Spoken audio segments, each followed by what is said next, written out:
Okay, candidates, welcome to the Shirley Chisholm Democratic Club's candidate forum for the 9th Congressional District. We thank you all for being here and joining us. My name is Josh Pierre. I'm district leader in the 42nd Assembly District. And we have our club president, Rona Taylor. I'd like her to introduce herself. Yes, hi, good evening. My name is Rona Taylor. And I'm the president of the Shirley Chisholm Democratic Club. As Josh mentioned, I'll be moderating this panel alongside him and, just welcome you all to the forum and looking forward to hearing what you have to say. Okay. So for those of you watching online, the Shirley Chisholm Democratic Club has been around for about 10 years. Started out of Flatbush, Brooklyn through a grassroots movement where we were trying to get more people involved. Our local neighborhood is predominantly Caribbean American with a significant number of first and second generation immigrants. We had low voter participation, low level of civic engagement, and that was one of the things that pushed us to form this club and get more people in our community involved. Since then, a significant number of people have joined the club. The club has participated in helping a number of candidates get elected, either through the club directly or the various members of the club and their participation. This seat, this congressional forum is of critical importance to us. A lot of the issues that impact us, whether it be housing, whether it be immigration, or whether it be jobs, can be determined and affected by the candidates that are here this evening. So to introduce our candidates, first, we'll have the candidates introduce themselves personally, but the rules are as follows. The candidates will have 2 minutes to make their introduction and opening statement. When we have our Q&A, they'll have 1 minute to respond. At some point, each candidate will have the opportunity to ask each of the other candidates a question. So I would like to start with candidate Luchi Gayo. Please introduce yourself. Good evening, everyone. My name is Luchi Gayo. And I was born and raised in East Flatbush, Brooklyn, and my parents immigrated here from Haiti back in the 50s, 60s, and 70s. My father worked for the Board of Ed. He actually went to Brooklyn College when it was actually free back in the day. And my mother's a beautician. And what I like to say is by watching my parents be entrepreneurs, I learned the value of hard work. Right now, I'm a licensed New York City contractor, but that's not what I went to school for. I actually went to school for music business. And coding and political science. But coming out of school, I didn't have anything to fall back on. So I fell back on woodshop, what I learned in high school, and turned that into an actual career. So I feel like we need a World War II-like effort to bring the trades back into our schools for our community. It's a sort of way to put a safety net right into a high school diploma. I think we really need that in our community. Second, I want to make your rent tax deductible. I feel we need to update our tax code to include renters, just like how business owners can write off their rent and homeowners can write off their mortgage interest. We need the same benefit for renters. And last, I want to use the power of the seat to bring in resources to our community so that homeowners who own land in our community could start developing their own land into buildings. For instance, I have 2 families on my block right now that want to develop their own land into buildings, but there's no access to resources because they've been redlined out of accessing that type of money. So I want to bring those type of resources into Central Brooklyn so that we can start building our own buildings and start keeping our own wealth within our community. I'm a builder. That's what I've been doing for the past 20 years. I'm a licensed New York City contractor. I know how to build. I'm part of Local 253 Carpenters Union. So I definitely have a new generation of ideas for Central Brooklyn, for East Flatbush. So that's definitely what I want to bring to the table today. Thank you. Candidate James. First of all, I would say thank you, Josh. Thank you, Rona. Thank you, the Shirley Chisholm Democratic Club, for having us tonight. I look forward to the discussion we're going to have. I want to introduce myself for those who don't know me. My name is Isaiah James. I'm 33 years old. I'm an organizer. I'm an activist. I'm a disabled veteran. And most importantly, I'm just an everyday New Yorker. I'm one of 11 kids from a Jamaican American household. My father came here in 1970 looking for a better life. And just an opportunity. My mother, the daughter of a sharecropper, moved up from Mississippi in 1968 after Dr. King was assassinated. The community they helped build is not the community we see anymore. Mm-hmm. You know, growing up, we didn't have a lot of money at all. At one point, we were actually homeless. But what we did have was a sense of community, a sense of hard work instilled in us.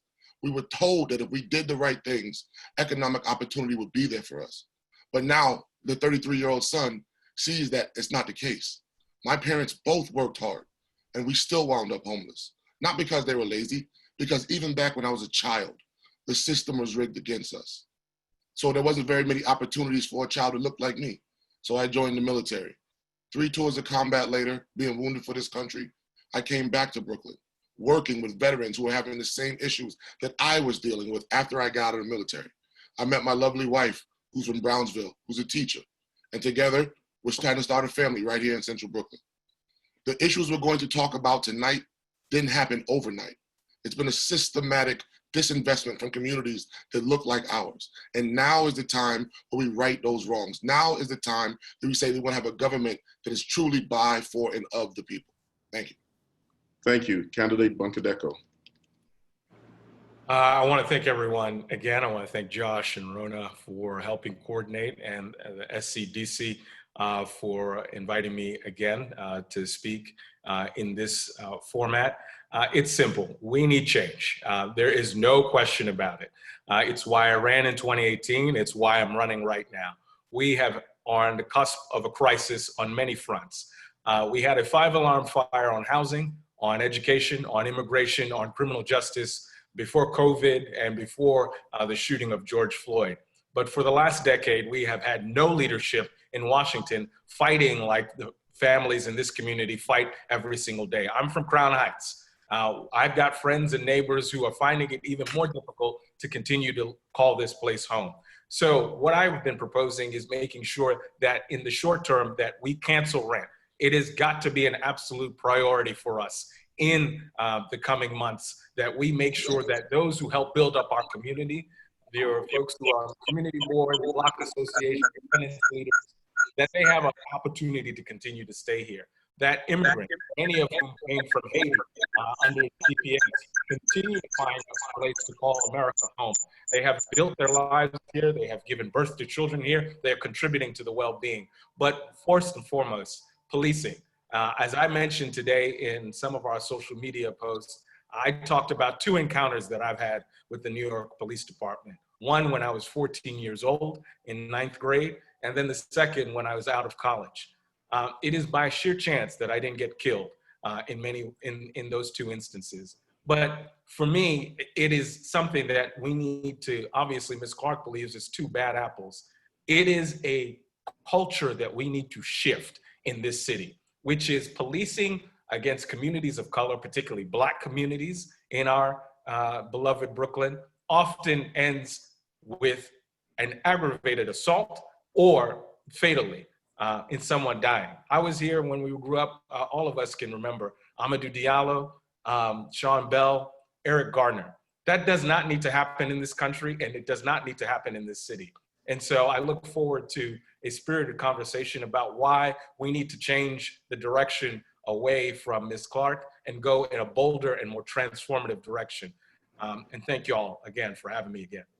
Okay, so one by one, we did want you guys to give your website and your Twitter handle. So I'll start with Candidate Gayo, your website and your Twitter handle. Yes, my website is teamgayot.com. That's TEAMGAYOT.com. And all my handles are Lucci Gayot. So that's Twitter, Facebook, and Instagram, Lucci Gayot. Those are my handles. Candidate James. Thank you, Josh. My website is Isaiah for Congress, ISIAH for Congress.com. All the same social media handles, Twitter, Facebook, Instagram. And Candidate Bunkadeko. Our website is www.adem. My first name is Adam, but it's spelled ADEM, for Congress, FOR, Congress.com. Our Twitter handle and Instagram handle is my full name, Adam, ADEM, Bunkadeko, which is a pretty long one. I'll spare you guys the agony and we'll put it in the chat box. Yeah, so we'll also have it in the chat box, both on Zoom and on Facebook. We did invite both Congresswoman Clark and candidate Chaim Deutsch to come and participate. We did not receive a response from Keim Deutsch. Congresswoman Clark will no longer be joining us this evening, unfortunately. So Rona, President Taylor, would you start with the first question?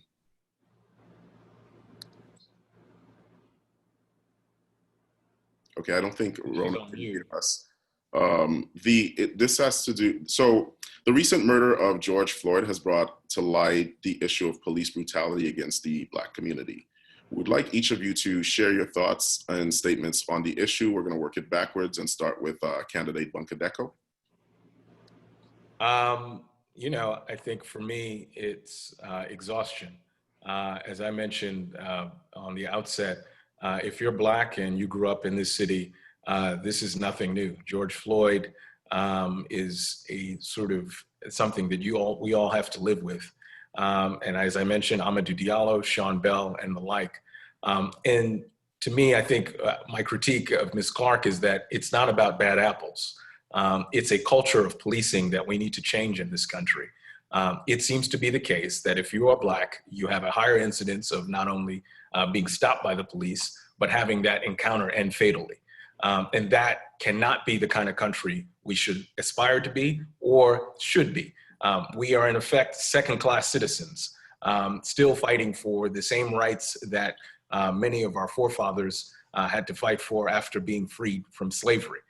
To me, I think we need to push the ball forward. One, I think demilitarizing the police is the first and foremost. The equipment that is going from the Pentagon or the military should not be going to police forces across the United States. As I've highlighted in several forums, we've got people looking like, again, Iron Man in police officers versus folks in COVID-19 dedicated centers like downstate who are wearing garbage bags. That should not be the case, and we need to move the ball forward and have real reform in the coming months. Candidate James. Thank you for the question, Josh. What we saw with the death of George Floyd is nothing new to Black people.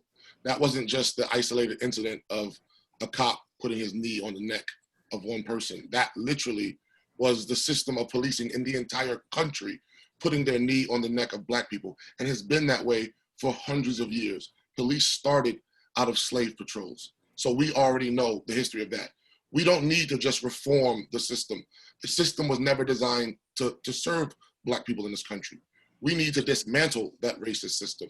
That calls for defunding the police. That calls for using that money in our community for more mental health services, for more housing, for more night school and job programs and education.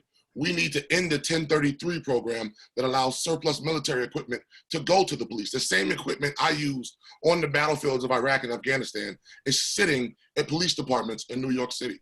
It's a shame that our current member of Congress is not here right now to talk to these very salient issues. And it's a shame that some of the panelists on this panel take money from PBA backers. And I would really like to get into that tonight. Thank you, Josh. Well, I know Isaiah is definitely not talking about me because I don't collect money from any kind of corporate interest group, any kind of process of elimination, donor pools, or any kind of money that comes from anybody other than small $1 and $5 donors. That's all that I have. So perhaps he's speaking about Mr. Bunkadeko. But about not referring to me. But about police brutality, I feel I don't even want to give a long, drawn-out explanation. We gotta go straight to the court itself. When you speak to the mayor, the commissioner, our local legislators, and the police union, because the police union has contracts that protect the police from getting fired when they act badly. So what we need to do is sit down and rehash these contracts, because these contracts protect them. Everybody wonders, well, how come he's getting a desk job after he did something bad? Well, it's in the contract that he can't immediately be fired. So what we need to do is we need to look at these contracts, revamp them, so that when police act badly, they are automatically put off the force, not just, we sit there and back and forth and give them a desk job, and then we decide we're going to go to court. And then when enough of us get to the streets, and that's when they make the decision. I think we need to go right to the court and just shut down where it is that they're getting away with murder. Thank you. Rapid fire yes or no question. There is currently a movement within the city to defund the police. the NYPD, excuse me. Now, defunding the NYPD does not mean that they're going to take all of the $6 billion, but the general consensus around that movement is that they would take $1 billion away and shift it into other priorities for the city. Yes or no? Candidate James, do you support that? Yes. Candidate Gallo? Yes, I do. Candidate Bunkadeko? Yes. And now we'll move over to Rona with some of the questions that she has for you. yeah, so I'd just like to follow up on the question with a question about police unions. So police unions have been accused of being the leading organized forces against police reform and accountability. Some police reform advocates have called for decertifying the National Police Union from the AFL-CIO. What's your view on decertifying police unions? We'll start with candidate James. Absolutely. Yes, I think the police union should be decertified. If their union contract, and let's not get in the weeds here, all unions aren't bad. We're specifically talking about the police union. If that union contract is prohibiting lawmakers who want to make a difference from actually doing something, then we must remove that problem so we can actually deal with the problem of policing in New York City. Absolutely. Candidate Bunkadeko? Look, I think it's pretty obvious that we need to, look, my mom is labor. She's UFCW 888. We were just endorsed by UAW Region 9A. And so I'm a strong champion of unions, but the police union is unique in that they are blocking reform that keeps up a regime of police brutality toward Black bodies and encourages Black violence. And so there is no way that we should continue to prop them up. But I really think the question really speaks to political courage. We need leaders, political leaders, that are going to stand up to the police unions. There's a reason why the reform has been blocked for decades. And it's because we've got a lot of folks who are scared of the police unions. And if I'm going to Washington, I'm not going to be scared of the police unions. We have to fight back for our communities, especially our Black and brown communities in this district. Candidate Gallo. Thank you very much. As a local person myself, I'm part of Local 253 Carpenters Union, a signatory. So I hire nothing but union workers when I do certain jobs. So I understand the concept of collective bargaining. I live it. And I guess I answered the question ahead of time, which hopefully just shows to the audience that I do have an in-depth knowledge of the reason why police brutality is the way that it is right now today. Adam is right about courage. Me, I've got nothing to lose. You know, I've got nothing to lose other than stand up for the people of Central Brooklyn and the rest of this country. So of course I'm going to stand up to the police unions. As I said at the beginning, we first started with this question, definitely. So just a follow-up question to each one of you. You are running for a legislative position. You will become lawmakers, and you will also have influence over the national budget. What specific policy or legislation will you push that will help to diminish or erase the specter of police brutality and the ability of police across the country to do some of the horrific things that we've observed over the past, for some of us over the past couple of weeks, but for many of us over the course of our lifetimes? Candidate Bunkadeko. Look, I think it's pretty simple. For me, to me, one, defunding the police is obviously a priority, but how do we do that on the federal level? One, that's making sure that we're taking away the excess equipment that goes to away from the military toward police forces. Two, any new funding, obviously there's a lot of funding geared toward Homeland Security and the like, particularly with the NYPD. All of that has to be tied to making sure that police departments are having their disciplinary records for officers transparent. That needs to be a place to start. The other is qualified immunity. So if a police officer is found to have obviously infringed or violated the rights of folks, in particular Black folks, and particularly if it's fatal, a family should be able to sue and get compensation for the loss of what they, obviously a loss that can't be really enumerated for, but they should have the right to sue. And so I think any funding that comes out of Washington toward any police forces needs to be making sure that those three criteria fit. I mean, we can go down the list, but those are the first three I think we need to start with in particular. Oh, was that me? Candidate Gaio, excuse me. Oh, thank you, Josh. As I was saying the other night, we've got to tie legislation to the money. Anytime you need people to change their behavior, you got to tie some type of legislation to the money on how the police department is supposed to act before they get X amount of dollars. The minute you do that, everyone starts behaving the proper way. You know, like we simplified the whole entire thing. Tie their responsibilities to the money. That's what I would do in Washington, D.C. And candidate James.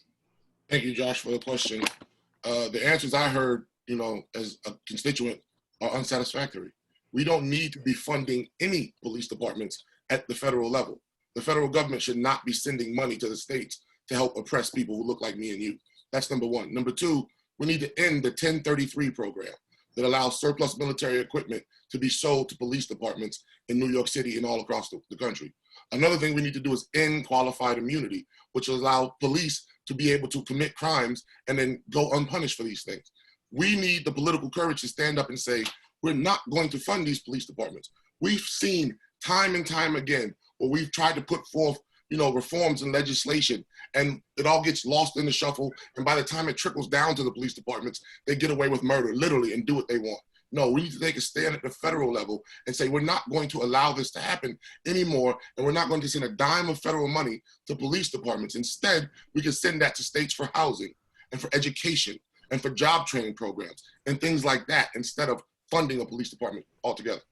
Thank you, gentlemen, and we'll shift over to President Rona Taylor for a few questions.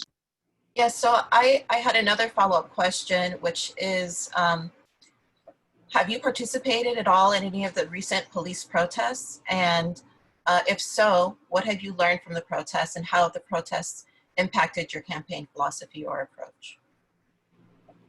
Starting with Adem. I have. I mean, the protests are coming by my office every single day.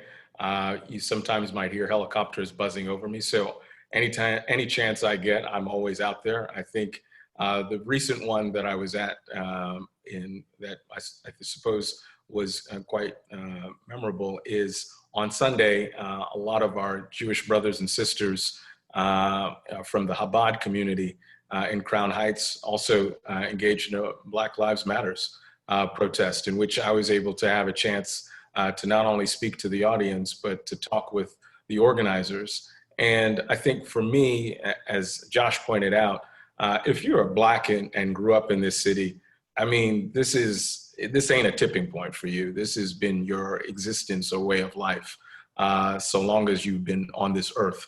But I think there are many folks in our community who, in many ways, either A, were unempathetic to the situation that us Black folk were going through, or for a variety of reasons weren't even aware.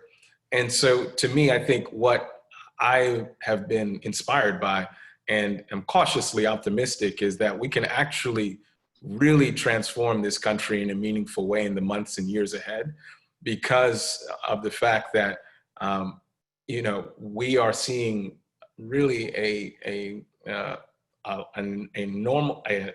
different variety of folks coming to join the movement for change in ways that I haven't seen, to be quite frank, in my lifetime. And that, I think, is inspiring, but there's a lot of work to do. There is a lot of work to do.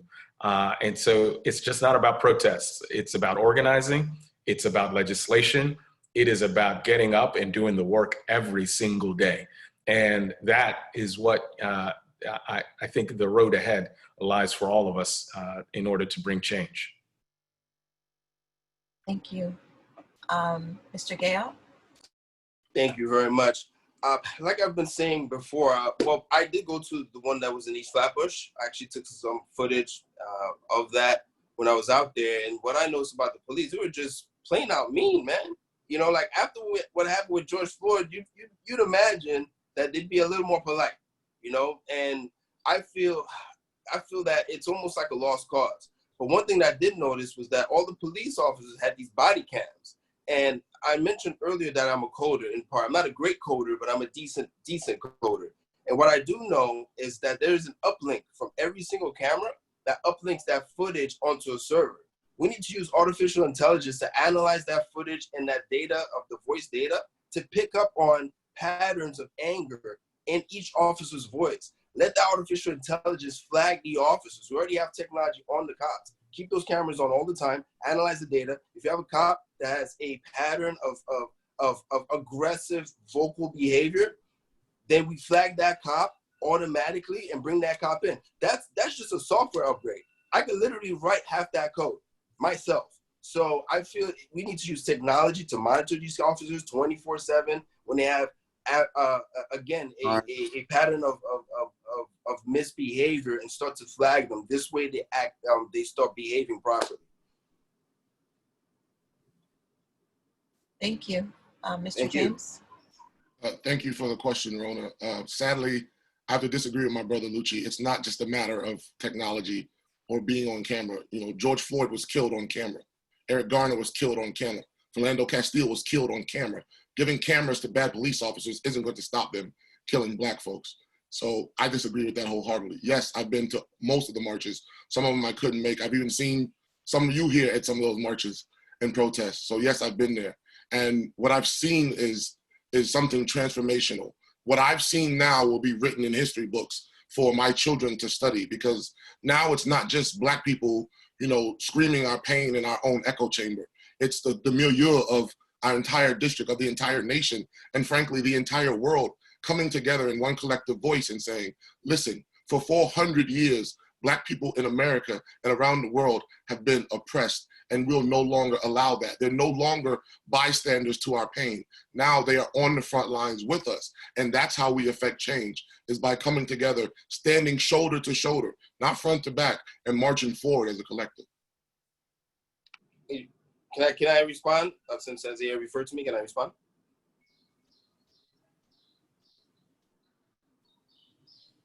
Rona, that's your. Yes, sorry. Oh, thank you. Isaiah, I mean, what you're saying feels good, but it doesn't solve the problem. The problem is that police misbehave, and we need to monitor these police officers 24/7. So it is good to use AI and other types of surveillance technology to monitor these cops, so when they misbehave, or so they know that if they misbehave, they will be written up. We've got to start right at the source. And if the police are misbehaving on a normal basis, we have to make sure that they have an incentive in not misbehaving. So I totally disagree with what Isaiah is saying. I mean, what he's saying is emotional and it feels good, but it doesn't solve the problem. Lucci, brother, we just saw countless days of news coverage, national news agencies, and the police beating protesters. If a national news camera won't get them to curb their behavior, just putting a little camera on their chest isn't going to change that behavior. That's all I have to say. Like I said, Isaiah, I think you're wrong. It's not about emotion. It's about action. And what we need to do is put the police in a position to where they are held accountable, period. Thank you, brothers. Thank you. Rona, any further questions for our witnesses? No, I'll turn it over to you.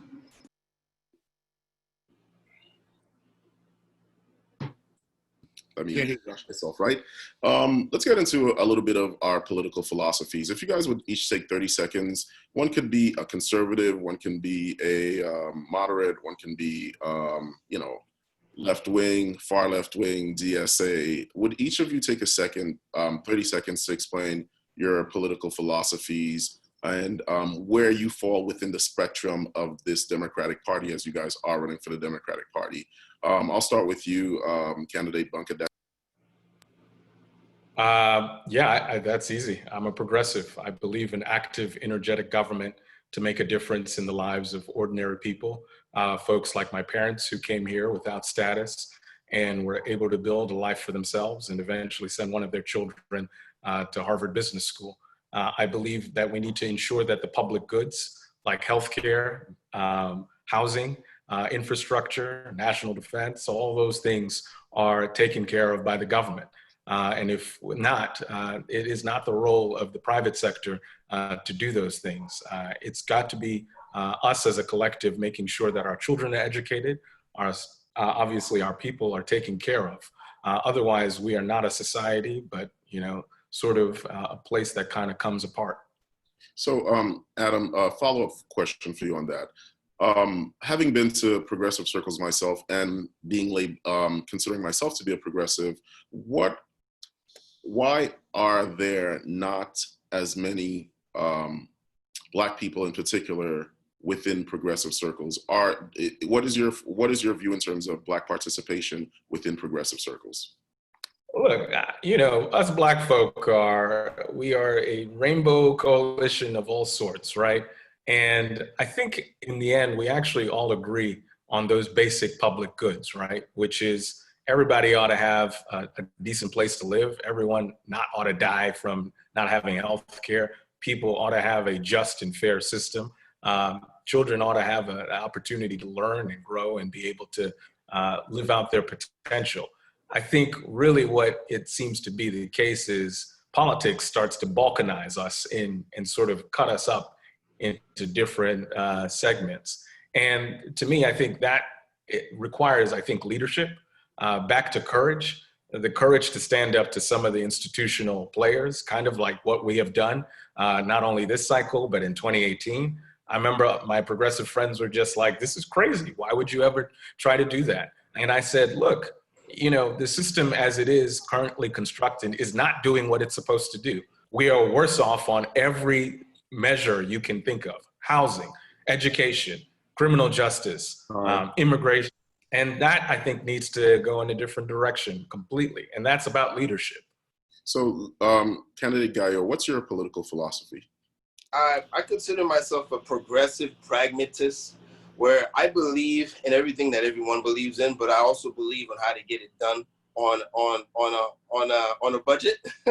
For instance, I want universal health care for everyone, but I also understand that our healthcare system is so broken and it's also so tied into so many different entities. Like Adam knows, he's a money guy. Like insurance, for instance, like when you pay that premium, that money goes into so many different pools and different kind of money pools. If you try to shut that down, the whole system will collapse. So what I believe we should do is for the government to be able to provide healthcare is to use, again, technology. For instance, telemedicine. Telemedicine will give you a doctor right in your pocket. And if you need to see a doctor, they want to come see you, like Uber. And there's an actual service in Brooklyn now that's doing that. I said we expand it across the country, reduce the cost. This way we can have more access quicker. See, I'm a progressive pragmatist in terms of housing.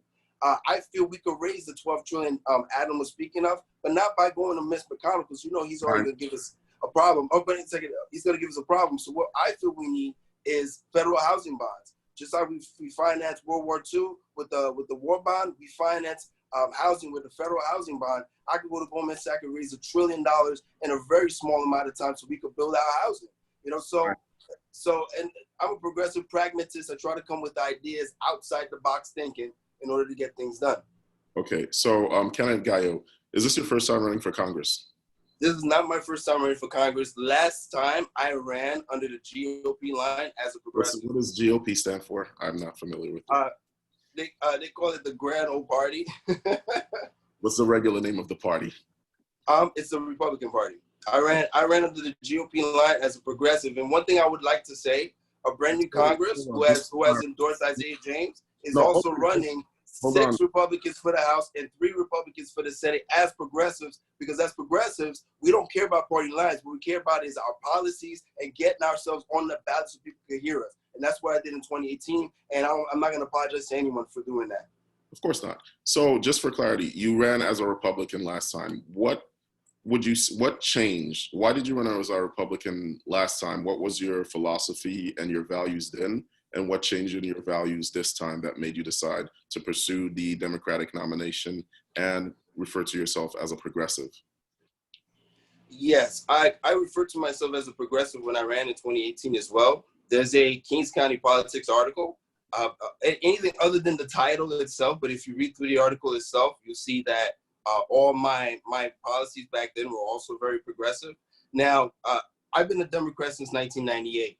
In the year 2018, back to a brand new Congress, I read an article in 2017 that said the brand new Congress was running both progressive under both the Republican and the Democrat lines. And I was like, especially during that time, there was this big movement. And Adam, I got to give you props, man. because you had the brass to run against Clark that year when everyone else was afraid to do it.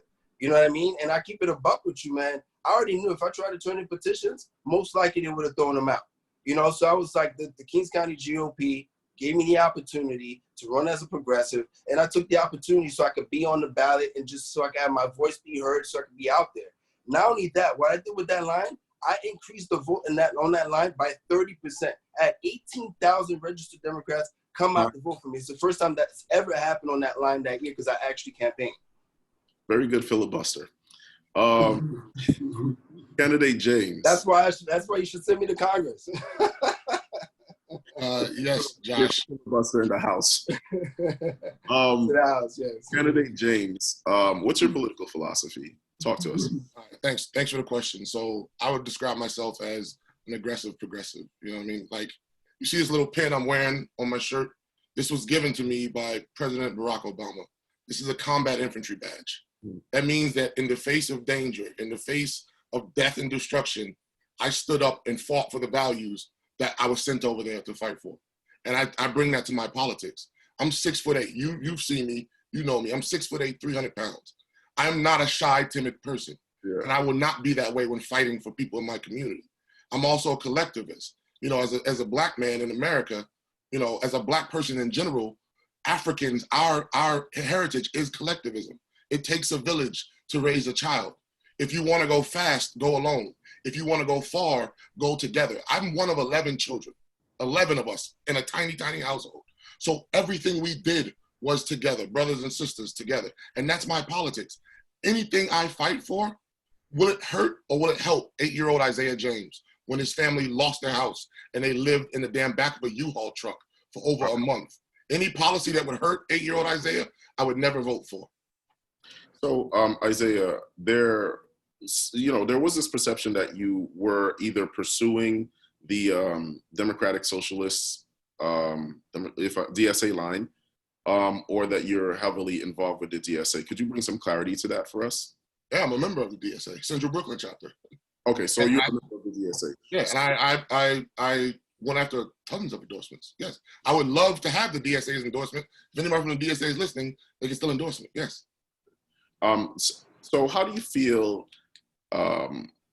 You're of partially of Caribbean American descent. Well, my mother's Jamaican, but she was born over here. My father's Jamaican, born in Jamaica.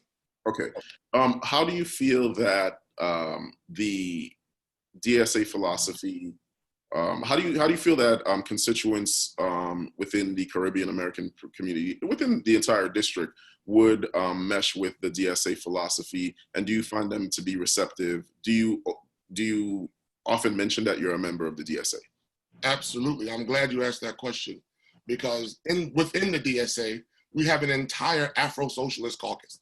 Nothing but black folks from across the district, all over New York, who meet to talk about our type of politics. That's number one. Number two, politics in general has been closed off to people who look like me and you. And it's up to us who look like me and you, who are pursuing a political line, to take that and spread it to our brothers and sisters, to show them that, hey, your vote counts, your voice counts. So get up off the sidelines, no matter what group or you're involved with, what political leanings you have, it's important for you to be politically engaged. So there are those who say the DSA doesn't do enough outreach, and some might say that's true.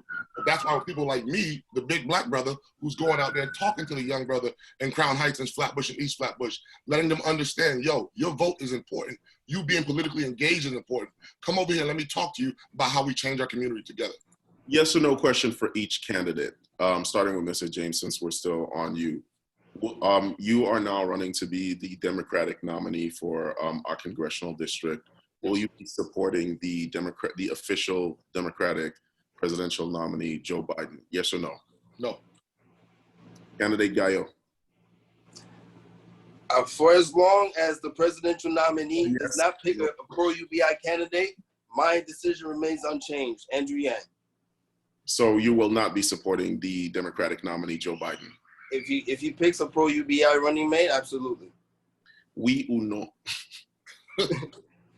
We haven't voted yet. Candidate Bunkadeco.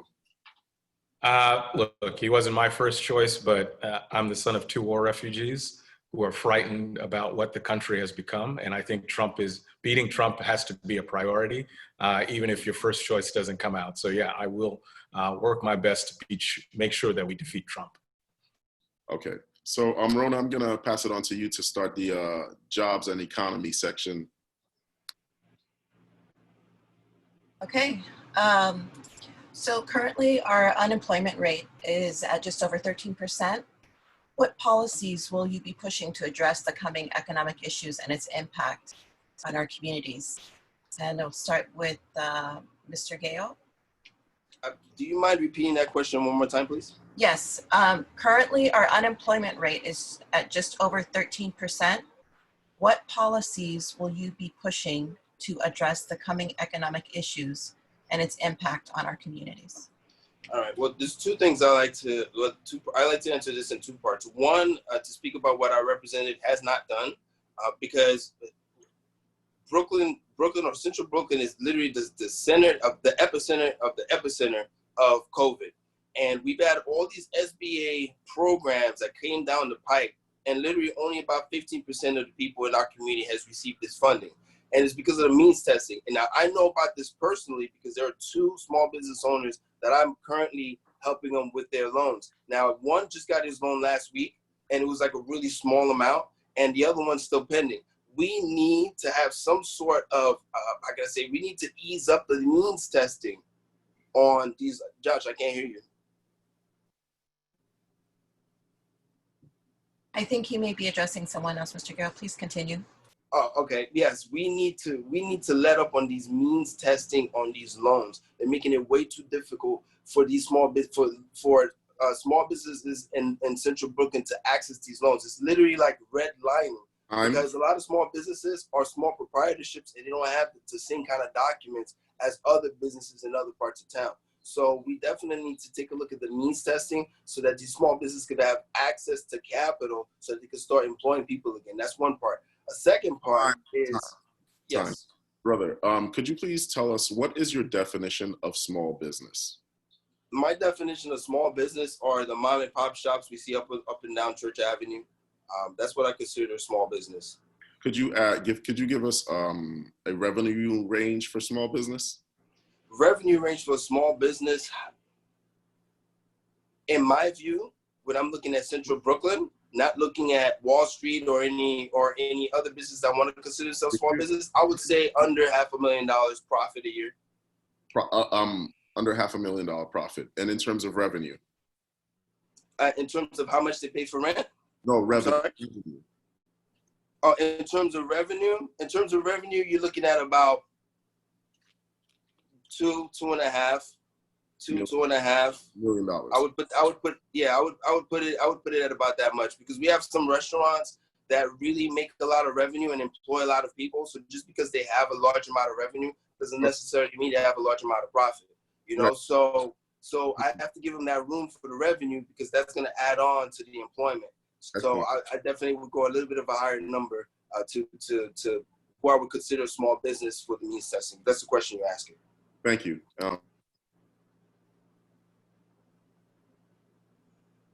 So candidate Bunkadeko, same question for you regarding the unemployment rate, the economy, and what steps you would take to improve the economic outlook for communities like ours. Yeah, no, I think it's a great question. And I think one that's going to be very important in the months and years ahead. Look, we have got a number of small businesses, as was mentioned, that are going to be finding it difficult to make revenue, not only not make revenue, but make payroll and make rent. And so I think on a commercial front, we need to cancel rent actually till we get through the period that we are dealing with. I think that's going to be important. That'll allow for businesses, small businesses, and how I would define small businesses is less than $5 million in revenue and that have less than 100 employees. I think if we can provide that holiday, that will allow for folks to continue to keep their people on payroll as we try to recover out of this. I think the next thing that we need to make sure is that we're taking care of undocumented folks. We've got a number who have lost their jobs, but many of whom the country, and they deserve to be protected. They need to have access to public resources, and they need to be able to obviously continue to go through their lives during this period. I think the other component to this is we need to have a stimulus package. The first two bills that Ms. Clark voted for, which were horrible, and she asked me whether my mom would have voted. I said, hell no, my mom would have never voted for this, is because it didn't protect a lot of the things like undocumented folks, like minority and women-owned businesses in our district. But more importantly, it didn't do enough for city and state aid. I think we need to make sure that we're allowing for more tax revenue to come in so we can be able to not balance it off the backs of Black and brown folks going to school. The other thing I believe, and this is the last part, is infrastructure. We need to make a key investment in infrastructure. It's going to allow for us to have high-paying, great jobs for a lot of folks of color in our community. Rebuilding our shoreline and rebuilding our... I think there's a slight delay. That might be what the issue is here. You'll definitely have an opportunity to talk about that. Are you hearing me? Because I had a follow-up question for you. I can hear you. I can hear you. Excellent. When you you mentioned basically a rent holiday for commercial tenants or in general? Commercial tenants and for residential tenants. Okay, if we were to do a rent holiday, be it for commercial or residential, very often the ire is targeted at major landlords, but in our language, sometimes we're not clear as to whether or not we're talking about homeowners with two-family homes or the guy who worked hard, immigrated here, and he has one commercial property with an apartment. Could you differentiate? And if we do have a holiday, how do we then negate the cost that is accrued by the owner to stay afloat? No, I think that's a great question. Look, I think for us, there's a difference between mom and pop who own a house here and we own a house in East Flatbush and own a house in Crown Heights and rent that out. There's a big difference between a major developer and property owner. Say, think your big commercial or developer around here. But I think we can provide relief to those mom and pop folks as well. I think in the next package, we're going to need to have to put money down to ensure that we're providing a holiday for all these folks. And so I think the federal government has a responsibility, not only from a moral and social perspective, but also an economic perspective. Because if they get killed in the coming months, we're going to have a huge ripple effect in the economy writ large. And we need to make sure that we're taking care of it. The Fed can only do so much on monetary policy.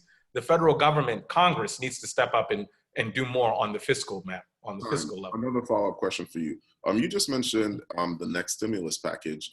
Just this past week that we saw that the unemployment rate had fallen to just above 13%, still significantly high. But I'm sure you can imagine that there are people on the other side doing victory laps and saying, oh, it's all over. You anticipate that there will be a need for another stimulus package? Yes, absolutely. I mean, the idea that we're celebrating the fact that unemployment is going down from 14 to 13 is crazy. There are 40+ million Americans who don't have a job right now. That is an incredible statistic. And I believe as we open up and Corona starts to kind of get into a different phase, we're going to see an outbreak, I believe, in places that opened up early. It's not happening right now, but we could see that coming back into the fold, in which we will have to then necessitate further lockdowns in places that opened up too early. And so if the economy, if you're clapping your hands right now, you shouldn't. It's going to get bad in some places in this country. Thank you. Candidate James, I'm going to pose a question again, just so we're all caught up. Currently, our unemployment rate is at just over 13%. What policies will you be pushing to address the coming economic issues and its impact on our communities? Thank you for the question. So we just saw that Congress magically found $3 trillion out of nowhere to inject into the stock market, which the two acts that Congresswoman Clark voted for did not do enough to address the needs of our community right here. So what we need right now is a mortgage and rent holiday to cancel all mortgages and rents until this crisis is over, because we don't even know when this crisis is over. Right now, across the country, cases are ticking back up. So there will be, every virologist, every epidemiologist says there will be likely a second outbreak in the late fall or winter. So we need to prepare for that right now. So we need to cancel mortgages and rents. Number two, we need to put cash directly into the hands of folks in our community who are affected. Not big Wall Street, not big business, but regular working folks. Everybody deserves universal basic income until this crisis is over. Not a pittance of $600 from unemployment insurance, but actual money that's going to do something. Another thing we can do, Josh, and most people don't think about this, is there are trillions and trillions of dollars of corporate taxes sitting offshore right now. Because when we talk to Congress, they always say, we can never find enough money to help you, Central Brooklyn. There's just not enough money on the books. So we can close those tax loopholes and bring in trillions of dollars into the federal government so we can bring programs back to this district. Another thing we can do is we can amend the Defense Authorization Act and cut our military budget from $790 billion, which is disgusting, down to something more manageable. So hundreds of billions of dollars can be brought back for small business loans, for Black and minority small business loans, for direct UBI payments, for hazard pay for frontline workers who are in the hospitals right now, making sure people don't die. That's what we can do for this community tomorrow. All right. So before I continue with my questions, we stated earlier that the unemployment rate was just above 13.5%. Apparently, the jobs report last week was miscalculated, and according to the Washington Post, the actual unemployment rate is at 16%, which is significantly higher than we anticipated. So just want to make sure that the public— It's not even over yet. Literally, we're still in the midst of this. So in the next coming months, we didn't feel the reverberations from the Great Depression for a year to 2 years after. So imagine what's going to happen now when we've hit Great Depression levels. We're going to see a crisis sweep through again, and Black and brown communities are going to be hit particularly hard. So right now, we need to buttress those levees that are there before this next wave hits and they break, and millions of more people are left high and dry. Okay, excellent. So you started to say, candidate James, that put more money in the hands of working people, et cetera. Give me some specific policies or legislative actions you would take in order to do that. Universal basic income. Right now, everybody in this country, undocumented or documented, needs to have money directly flowing into their hands. It is, like I said, say again? How much money? At least $2,000 a month. And it can be prorated for higher areas like we live in New York City. But right now, Josh, people are hurting. There are damn bread lines at the Barclays Center before the protests start. There's literally a bread line, 2 of them around the corner from my apartment right now. People are hurting, and our leadership just does not get it because they're divorced from reality. $2,000 is the minimum. Like I just said, Josh, magically we found $3 trillion. Yvette Clarke just voted to authorize the National Defense Funding Act. That's $790 billion. There's always enough money for tax breaks and war and big corporations, but there's never enough for the people. I refuse. I reject that notion outright. We can do this, but we need the political courage to step up and get it done. Fine. So I'm going to ask you each rapid fire question. 1, do you support the idea of universal basic income? And 2, what do you think is the appropriate amount? And do you see this as a a lifetime program? Isaiah, you kind of partially answered that already, but we'll start with you. Yes and yes. Listen, the federal government was set up. Rapid fire. Yes. Lucci. I think Isaiah was just challenging me because I've been talking about UBI for almost the past year. Martin Luther King. I'm channeling Dr. Martin Luther King, but go ahead. Well, I was challenging Dr. Martin Luther King too. It's in my video. I'm sure you saw it.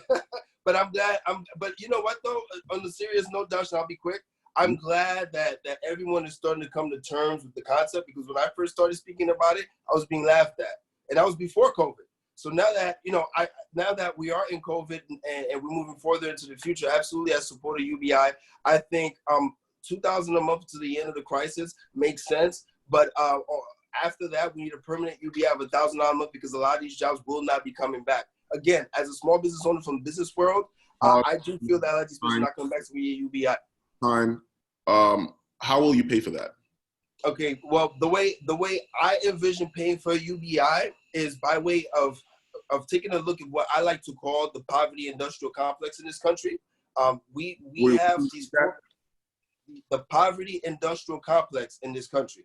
The poverty industrial complex in this country, by some measures, some could argue, is twice the size as the military industrial complex. And what I'm talking about is, for instance, the city of New York spent $20 billion last year to house the homeless, but yet the homeless is still homeless. You know, it's for-profit hotels, for-profit shelters, for-profit entities that are profiting off of poverty. So I think we need to take a look at that to find some of the money. Those are, and also a 10% VAT tax so those on luxury goods. I'm sorry? I want to know specifically on the federal level, because what you just mentioned were city level policies, specifically on the federal level. Yeah, specifically on the federal level, we have a lot of federal money that ends up at the local level. So we need to take a look at where this money is being spent. And I think we need to take a look also at a VAT tax, 10% VAT tax on luxury goods.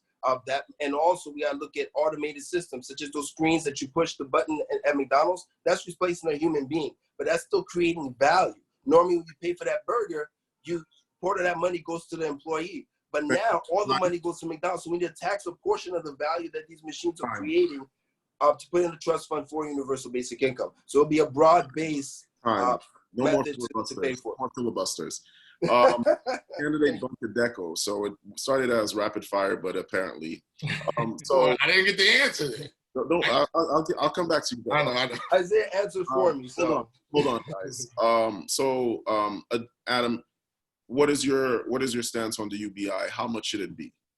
So I think UBI should be for the duration of the crisis. I do think it's important. I don't think there's a number that should be appropriate. It should actually be based on income level. And so folks who obviously make less should get more. Those who have more should get less. And so I think that's a place to start. I also don't think, while I do think in concept that it's great, I don't want us to kind of rely on it because I think for many, especially libertarians and conservatives, they may be in favor of UBI because they don't want to spend anything else on government. And so to me, I think we need to make sure that we are strengthening the public goods. So healthcare, infrastructure, housing, education. This UBI potentially could serve as a cop-out for that. And so while I think it's important for us to ensure that we're providing income to folks, I do think we need to ensure. And to Lucci's point about a value-added tax, I just want to say value-added tax, economic studies have already shown that hurts the poor dramatically. We're going to cut the response. I said on luxury goods, Adam. Gentlemen, I said on luxury goods. Gentlemen. I didn't say on all goods. I said on luxury. Gentlemen. Yachts, private planes, things of that nature. Come on. Okay, so your name was mentioned. You get 30 seconds to respond. Go ahead. Clarify. Yes, thank you, Josh. I apologize. Adam, I apologize as well. Yeah. So I thought I heard on all goods. No, it was luxury goods. It was luxury. Okay. It was on luxury goods, private jets, yachts. Especially now that everyone's betting against the market, they're making tons of money. I think they need to pay up in certain type of ways. So when they go out and buy something expensive, 10% is not much to ask. Okay, so we were talking about how to pay for some of this. Federal government passed a multi-trillion-dollar tax cut just 2 years ago, and now we're going into the red. Are any of you in favor of reversing those tax cuts? Yes or no? No filibuster. Isaiah, are you for it? Reversing the tax cuts? Lucci, are you for reversing the tax cuts? Yes or no? Some of it, yes. Yes or no? Some of it's going to affect small business if we do so. I want to keep the small business portion. For or against reversing the tax cuts? I'm not against. I'm just against small business. Adam. Oh, I'm sorry. Yes, and I believe taxes should actually go even up beyond that. So now, are any of you? I'm going to go down the list again. Are any of you for further tax increases? And if so, what income level would you raise it on? I'm going to start with Lucci. Keep it short. Go ahead. On what income level? I would go above. One, are you for further increases, and what income level would you start at? Yes, I am for increasing at income level of above 500,000. Adam? Yes, above 500,000 and on income outside of, so basically income on capital, so carried interest, dividends, the like. James? Yes, on income over 500,000 for families, and also we need to raise the business tax, the federal business tax from 27 to 40, 50%. Let's be clear. When you say the business tax, are you talking about capital gains? Or are you talking about corporate tax rates? I'm talking about capital gains, corporate tax, close all carry interest loopholes, all that stuff, all the tricks that the rich use to stay rich and keep the poor poor. Okay, you talked about bringing back some of the outside capital that a lot of corporations have stockpiled. Yes. Would you do that through a tax holiday? Yes or no? No, I'm not rewarding. I would not vote for a bill to reward bad behavior, Josh. I'm not going to say you can bring this stuff back. No, we're going to do that by regulating them and telling them if you want to do business in America, you abide by our rules. I got you. Adem, are you for a tax holiday for to repatriate some of the capital that we have outside of this country to pay for the UBI? No, I'm not. Lucci, are you for a tax holiday? You're on mute. You're on mute. A tax holiday on repatriated funds? Yes. Yes or no? A tax holiday on repatriated funds?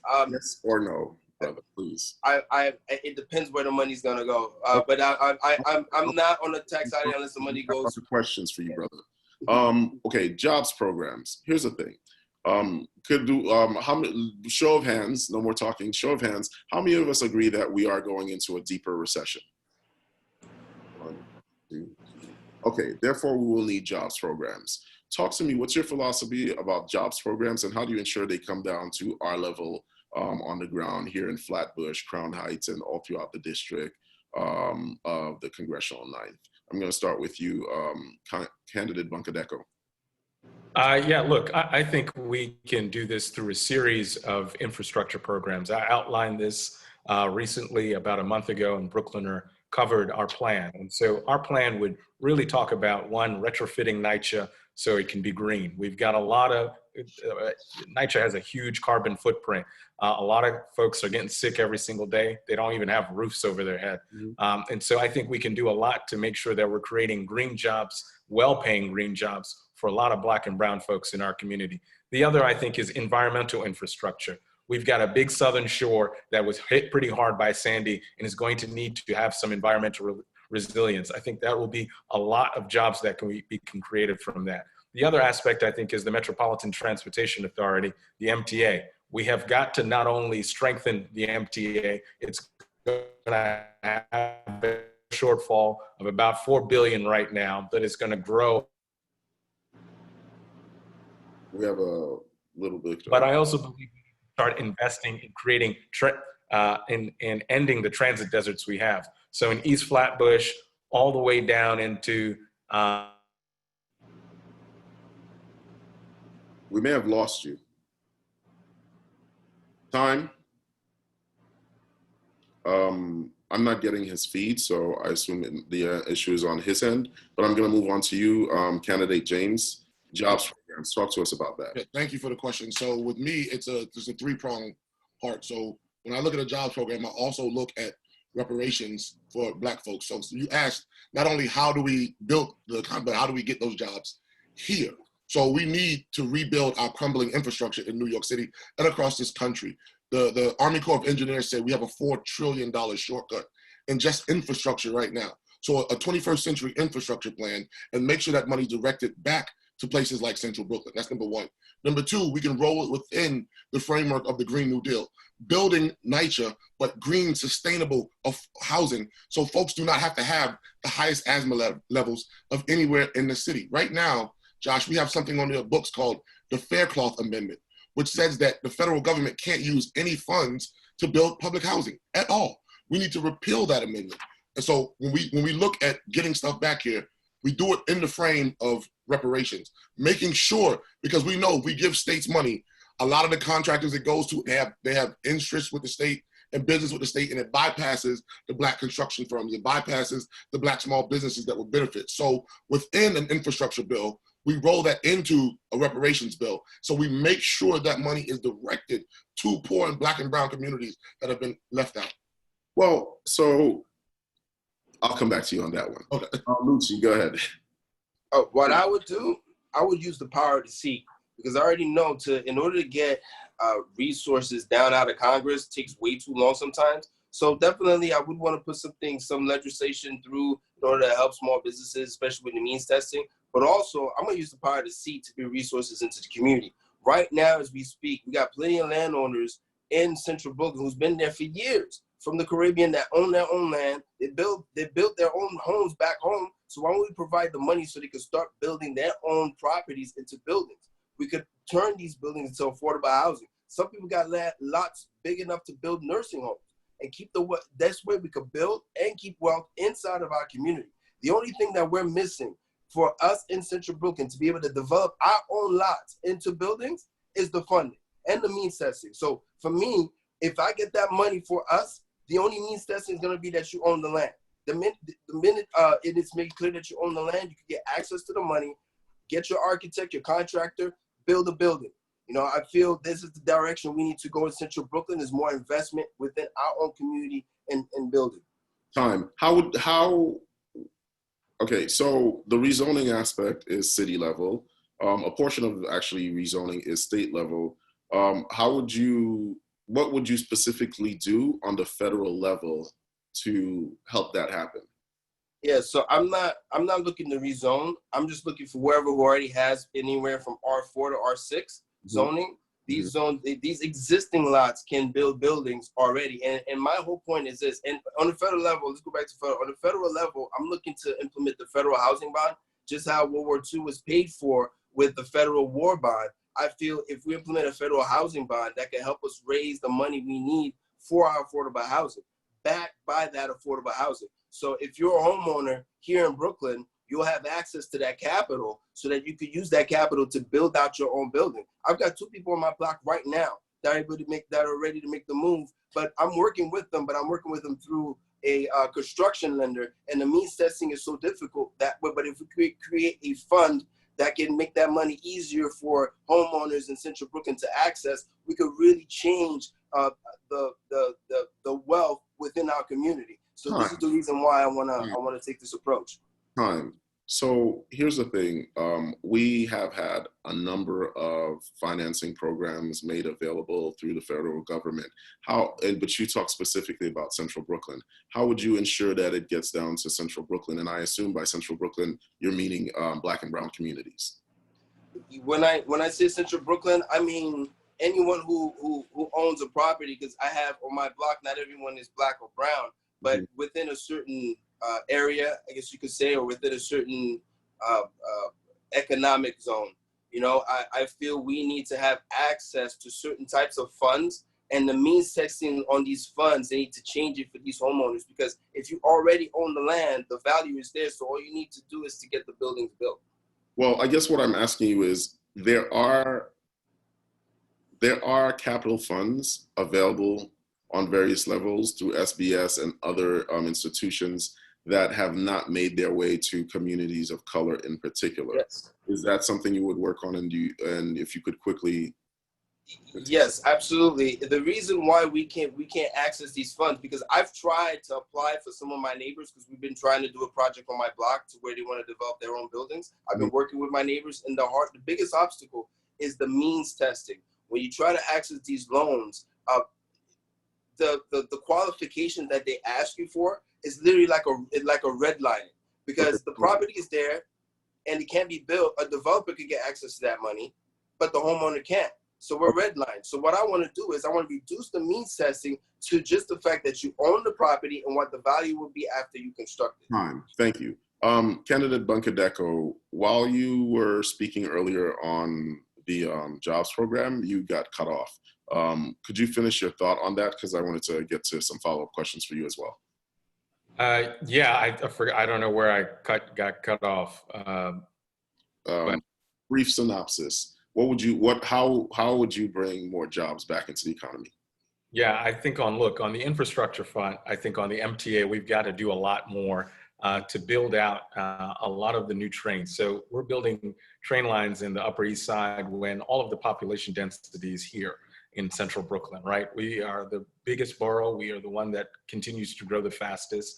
And we need Black and brown folks to be able to access the city so they can be able to access economic opportunity. And through that, we can create a lot of jobs. well-paying jobs, good jobs, green jobs. And I think that is going to be a path forward for a lot of us in order to keep up with a lot of, we've had stagnant wages for a lot of folks in our community, hence why people are finding it difficult to pay rent in our community. So that's where I think even on, and switching gears to that front, building the kind of housing that really needs to be built. As I put out a Mitchell-Lama proposal, for those of us who are here in Central Brooklyn and from here, you get it. Like Mitchell-Lama is a program that has allowed for folks to be able to not only rent, but own. And I think building that kind of housing can also be able to, again, create a lot of jobs and a lot of economic opportunity for people of color. Okay, so let's talk about opportunities for people of color. On the federal level, how do you ensure that small businesses and business of color in general have access to these contracts?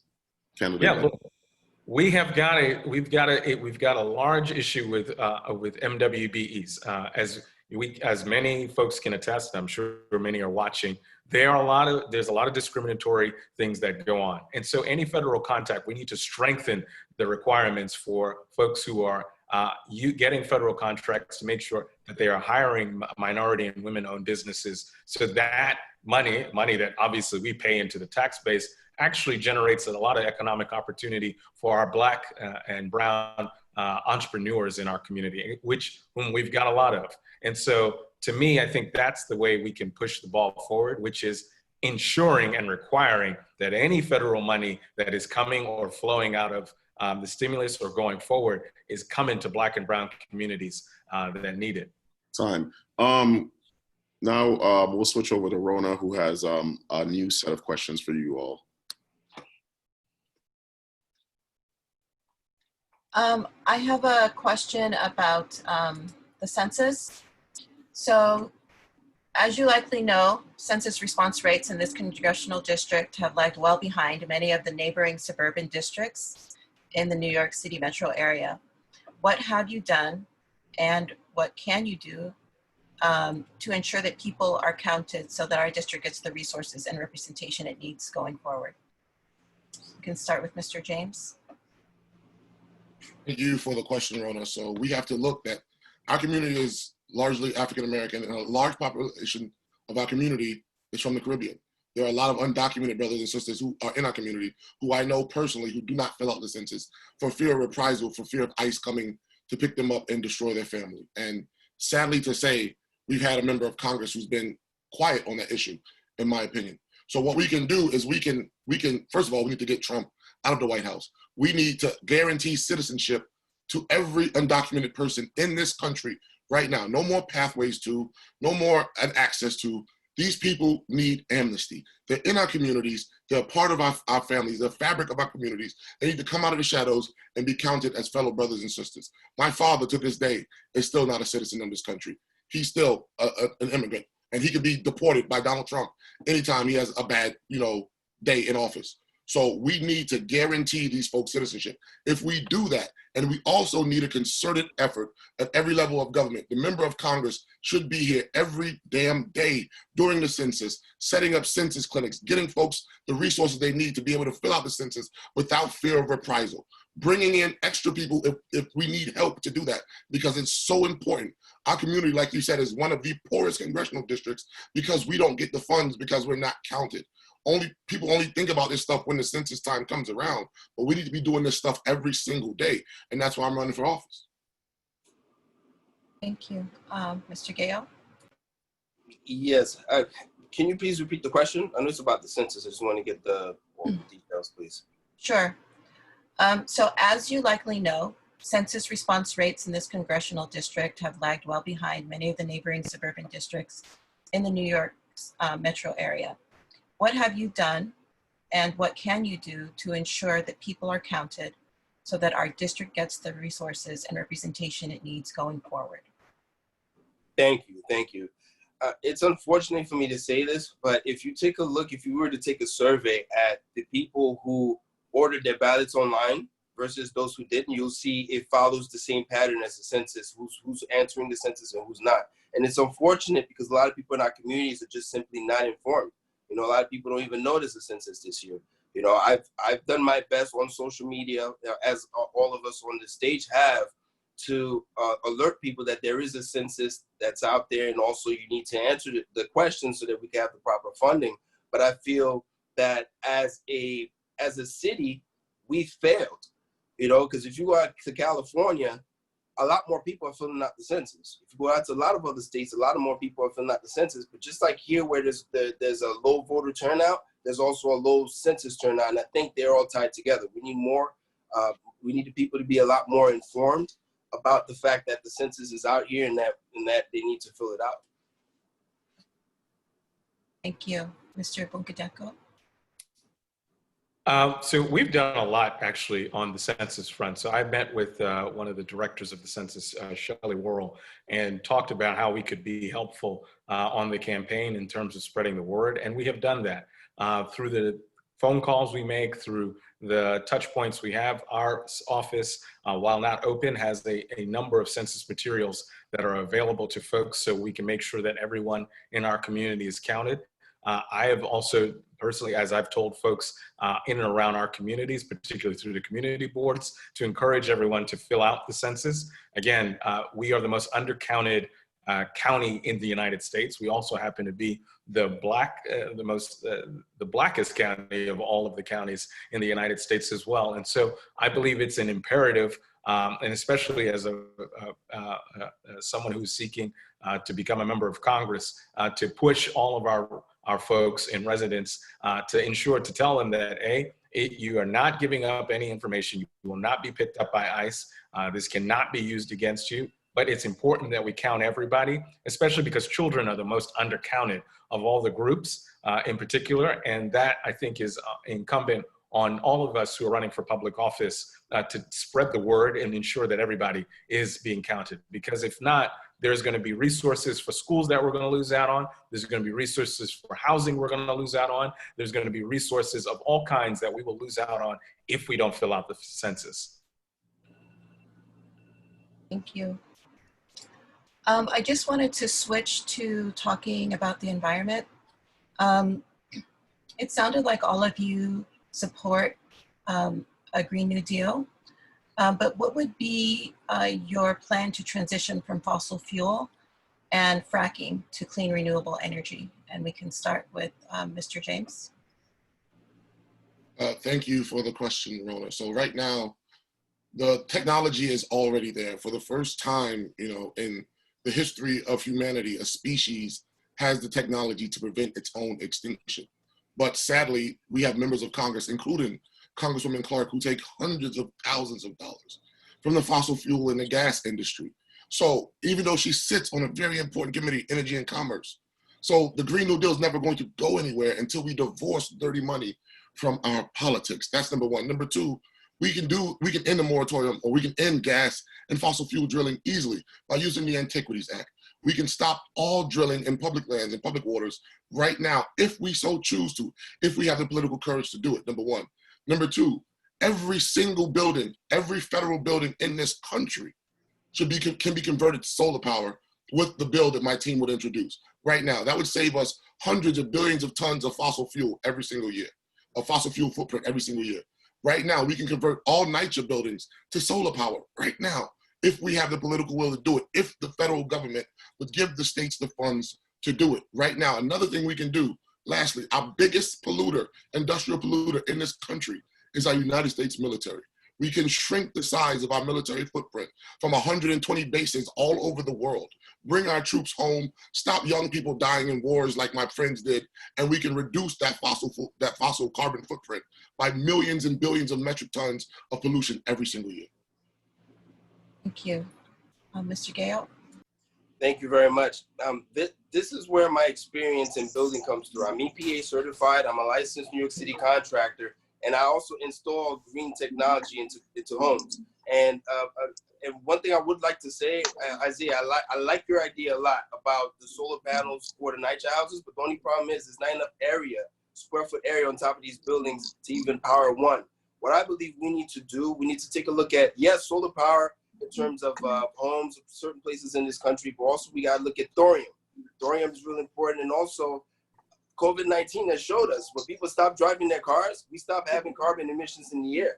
So how about we establish a policy to where by 2030, 90% of the vehicles that are produced in the U.S. are non-fossil fuel burning vehicles. You know, and I do understand with lithium-ion batteries, we do have some pollution, so we need to keep adding on to the technology and keep developing batteries that do not pollute.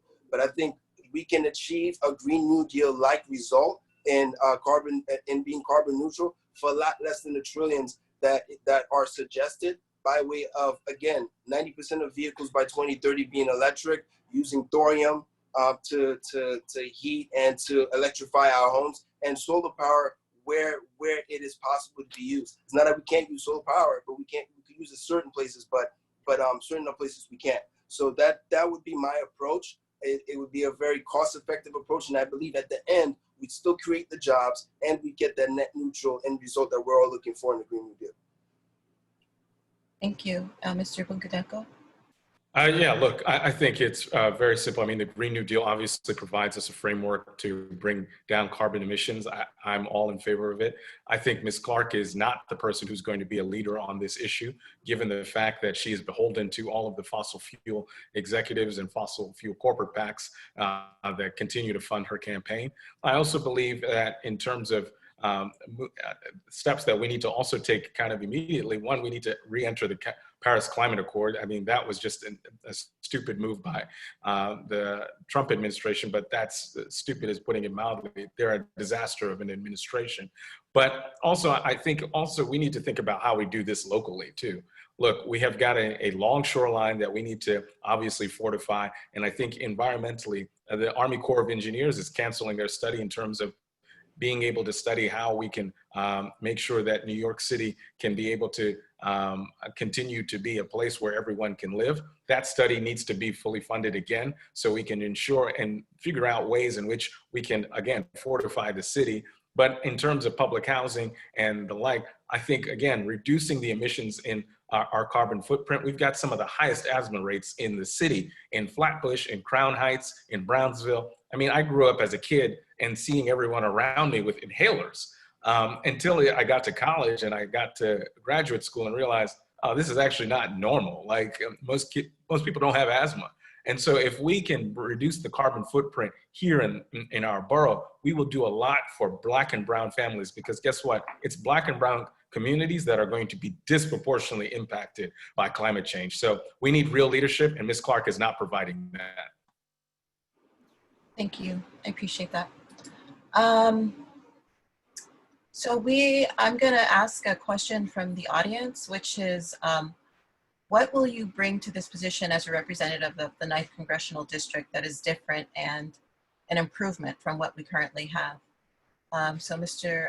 Bunkadeco, did you want to respond?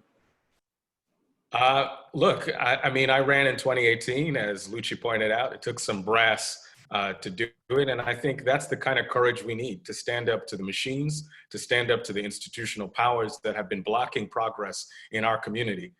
To me, that is what's going to be really different. I have said this from the outset. I'm not beholden to anyone except the people who will elect me.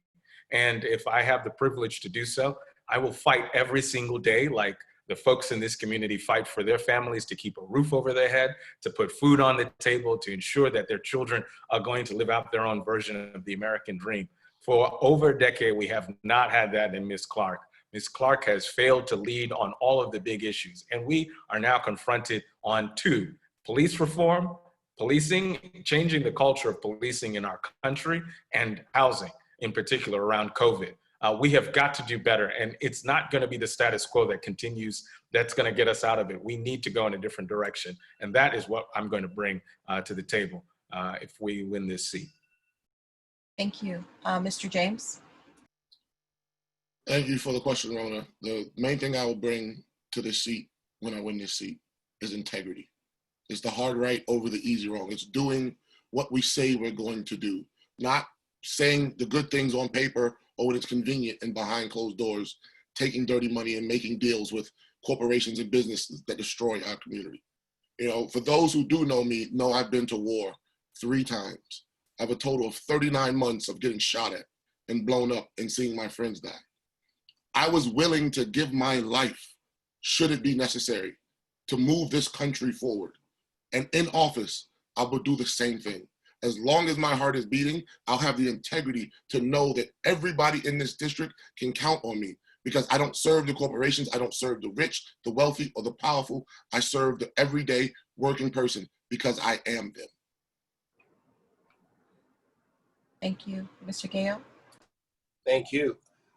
As everyone knows here, I'm a small business owner. I'm not a politician. I do have over 20 years of experience in employing people. I've employed hundreds of people. I've owned 2 small business storefronts, had to deal with paying workman's comp, insurance. Some months I can't pay the small business storefront rent. I have to not pay my mortgage in order to afford to keep my workers on payroll. I've done it all. And what I see is that no one has good pragmatic ideas, simple ideas, like bringing the trades back to our schools. You know, my father taught at Walt Whitman Junior High down the street from where we grew up. And what I believe is we need to bring money into Walt Whitman, into Erasmus, to have curriculums that promote the trades. For instance, we need classes in robotics and AI. We need people who graduate high school who understand what a step motor is. We need children who graduate high school who knows what LiDAR is. These are things that are really important. Second, I want to make your rent tax deductible. Very simple idea. Businesses get to deduct the cost of their rent from their taxes.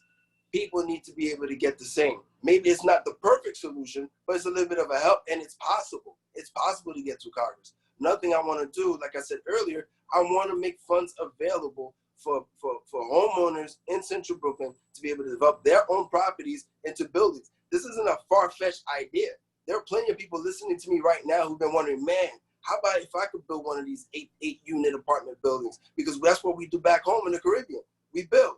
So I want to bring that access here into Brooklyn. Very simple ideas. And if I can't get it through Congress, I'm going to use the power of the seat to get that money. Because I already have people who want to do the loans, but the issue is the means testing. It's too difficult. But with the power of the seat and what's been going on in Central Brooklyn with COVID, I guarantee I go to Silicon Valley and raise the fund really fast. So this is why I want to be in this seat. I'm not as eloquent as anyone else, but my 20 years of experience in the real world gives me the experience to be able to pull up really good ideas for the people of Central Brooklyn. Mr. Bancadeco?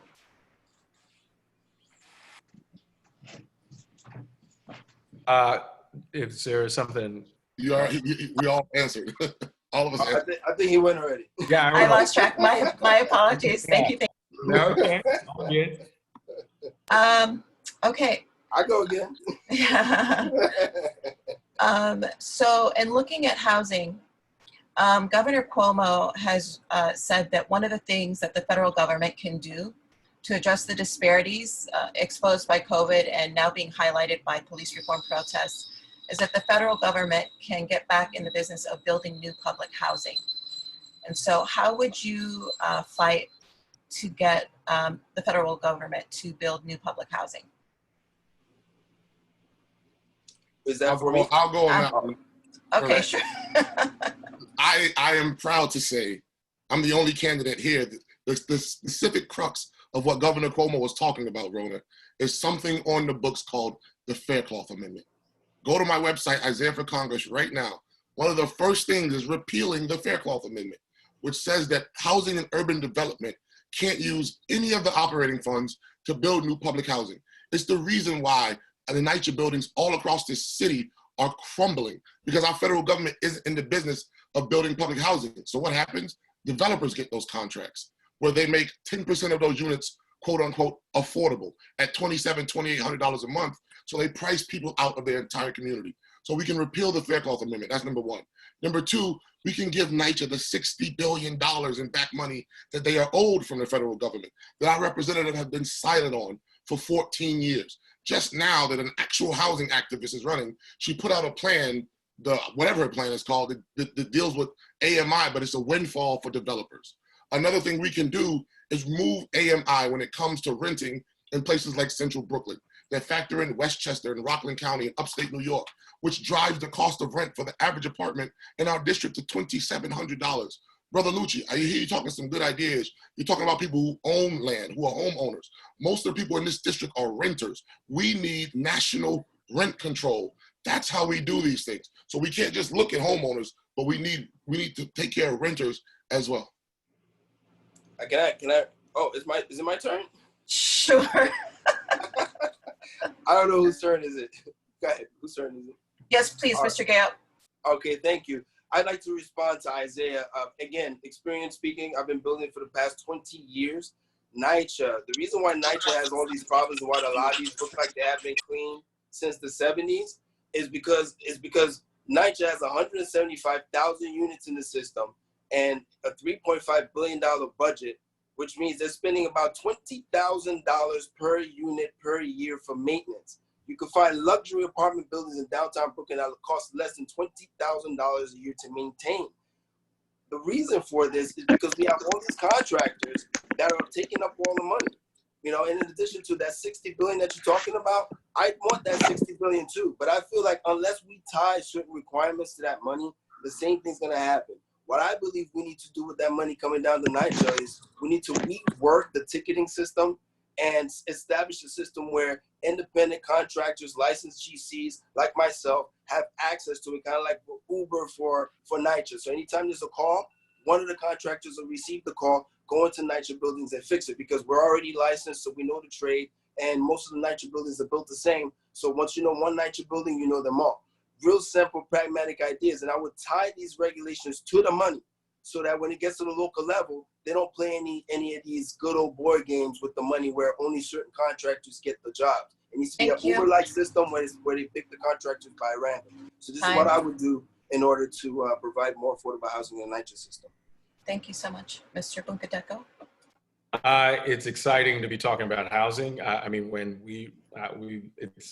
I'm glad it's now cool to talk about housing. In 2018, folks looked at us like we were crazy when we were saying, look, we have got to build more we've got to use the federal government to build more affordable housing in this country. We need to build more public housing in this country. We need to rectify the wrongs of redlining in this community, in particular in Crown Heights and Flatbush and East Flatbush, that has left Black and brown folks the inability to own the communities that they helped build up. And so I am more than excited to talk about housing in a meaningful way. Look, there is no question we need to build public housing. There's no question that we need to be able to obviously fully fund NYCHA. But really the question becomes is who gets to own the communities that they help build up? And right now, we have got a gentrification and displacement problem with a lot of folks of color, folks like my parents, folks like my aunts, my uncles, who have come, built up these communities, and now are being pushed out as a result of escalating rents. And so we need to provide a pathway to ownership for folks in our community. That is why the centerpiece of what we were talking about, not only around AMI and all of the things that Ms. Clark and everyone else is now talking about, we've been talking about that. What we need to do is to ensure that these communities continue to stay Black, they continue to stay West Indian, they continue to have people from Sub-Saharan Africa, they continue to have folks from the Deep South. And if we don't give folks a pathway to owning, similar to the Mitchell-Lama program, then this is a conversation all for naught. Guess who's getting hit the hardest as a result of COVID? It's Black and brown folks in our community. And guess why? Because they can't make rent. And guess what? Because they don't own the communities that they help build up. And that, I think, is a great economic injustice as a result of federal housing policy from the 40s and 50s that needs to be rectified. Thank you. Just give me 1 second.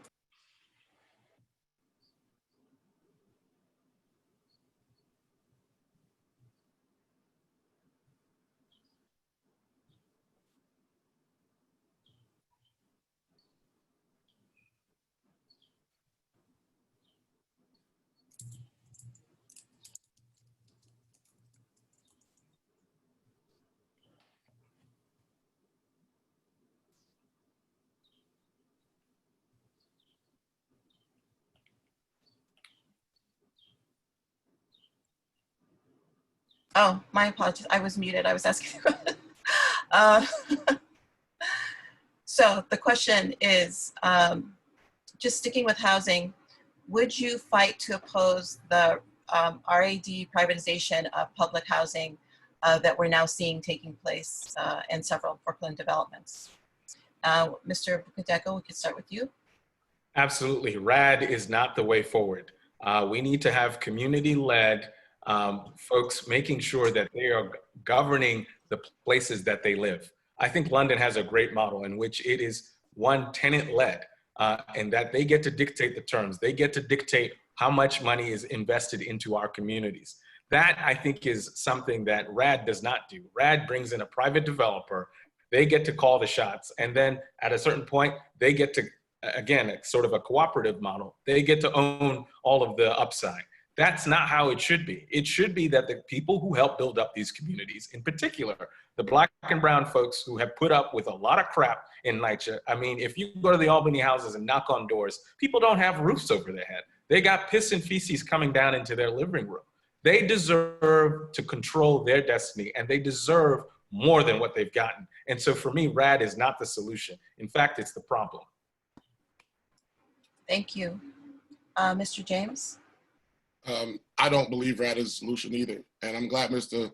or Brother Bunkadeco brought up the Albany houses, because as a housing activist, I'm in there all the time. And the dilapidated conditions that we see, the city and state are making these conditions so folks are driven out. My family's legacy home, which was on Lenox Road, is no longer there anymore. The house that my father used to live in has been bought up, the area's been turned into some new apartment condo. So no, we need to have folks owning their own homes. We need to do that through a community land trust model, through a housing co-op model. We don't need to privatize things. Once we privatize things, we're automatically saying that a certain subset of the population can't afford it. And we know what will happen if RAD comes in and privatizes NYCHA. Poor people are going to not be driven to the margins. They're going to be pushed off the map, just like always. Thank you. Thank you for having me back. I'm going to cut in for just a few seconds. Welcome, Josh. Welcome. I didn't get to answer the question. Yeah, Lucci didn't get to answer. You're going to get your chance, Lucci. We just want to welcome our friends who are watching now on Facebook. Before we continue on with the questions, I just want to give the candidates another opportunity to quickly say hello to the people on Facebook and tell them where they can go on social media to find your campaigns. I'm going to let you go first, Lucci. No filibusters, please. At least you know I'll be doing my job in Congress. My name is Lucci Gayot, and my website is teamgayot.com. That's TEAMGAYOT.com. Lucci Gayot, those are my handles on all social media platforms as well.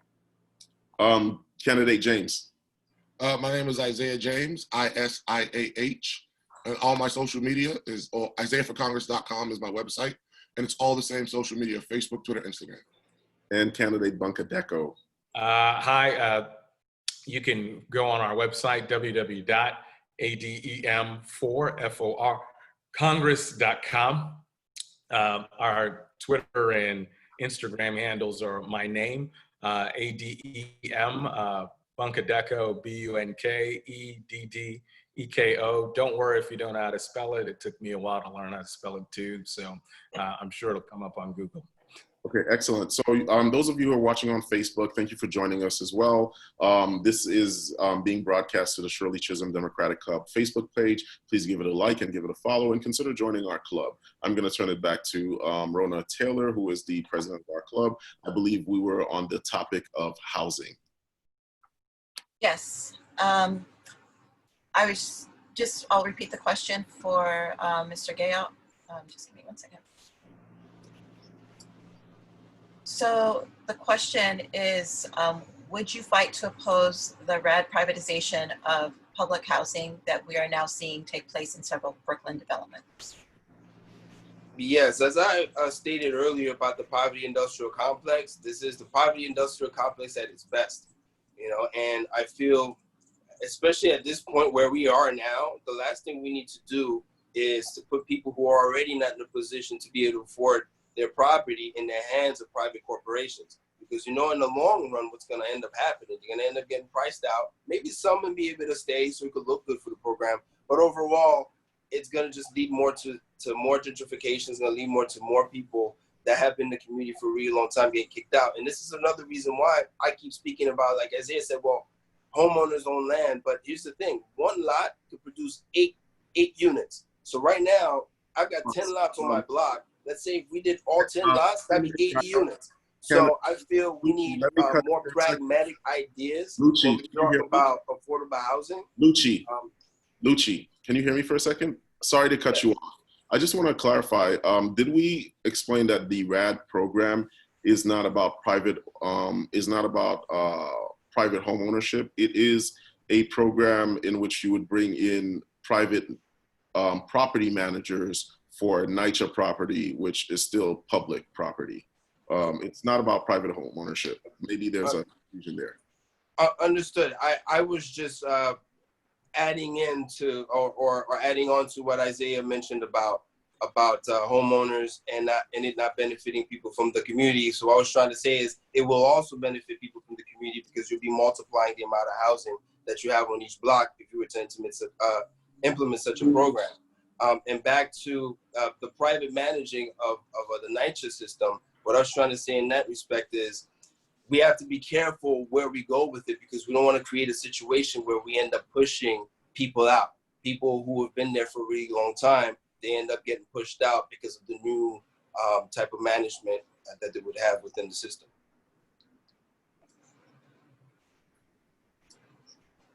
Thank you. Josh, can turn it over to you.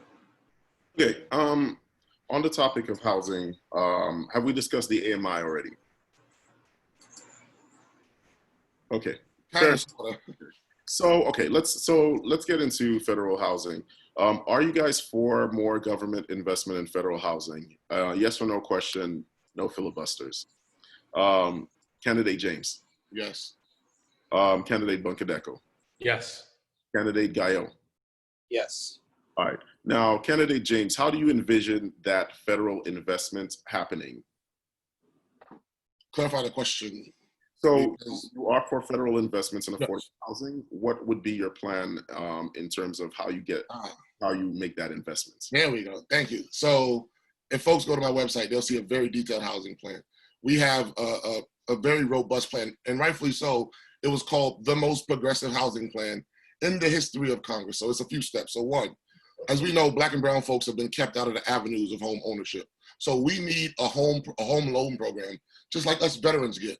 We get a guaranteed loan program. We need that for Black and brown folks who are making less than $80,000 a year so they can move up the ladder of economic opportunity into homes. Again, we need to repeal the Faircloth Amendment, Josh, so we can actually start using HUD funds to build new public housing because ours is dilapidated and falling apart. That's number two. Number three, we need to invest in HUD. Right now, our HUD budget is woefully underfunded because so much of our money is either going to the military or we can't find it because there's tax breaks for big corporations and loopholes. So that's what we need to do to remove that. We need to, right now, on the federal books, look at AMI when it comes to populated areas like New York City and say that AMI should not be allowed to be used anywhere in housing in America in a densely populated city. Because what it does is, if it is used, it's only used within a certain zip code location. Central Brooklyn should cost what Central Brooklyn costs, not what Upper West Side, Upper East Side, Westchester, what those places cost. That's just a few of the ideas. But we need a massive investment in public housing, a World War II-like effort to build 20, 30 million new public housing units in this country. So just a follow-up question for you. The AMI is a form of guidance that a lot of developers and institutions use. So are you saying that there's no need for an AMI at all? Or are you saying, just for clarity, changing the AMI, updating it, upgrading it? I don't care, and it's not you, Josh. I'm not concerned about developers at all. They have enough money. Mm-hmm. When it comes to housing, AMI needs to be calculated in the area that it's in. If AMI was calculated for Central Brooklyn, mm-hmm. apartments around here would be $1,200, $1,300, $1,400. Instead, AMI, the game is rigged that AMI can be counted from all over. So now apartments are 27, 28 for a 2-bedroom. It's the reason I live in a basement apartment. Yeah, I think my wife can't afford to move. So my question is, would you recalculate the AMI? It's not a function just of the development programs. Okay. Absolutely. Candidate Bunkadeko, housing, federal investments. Talk to us.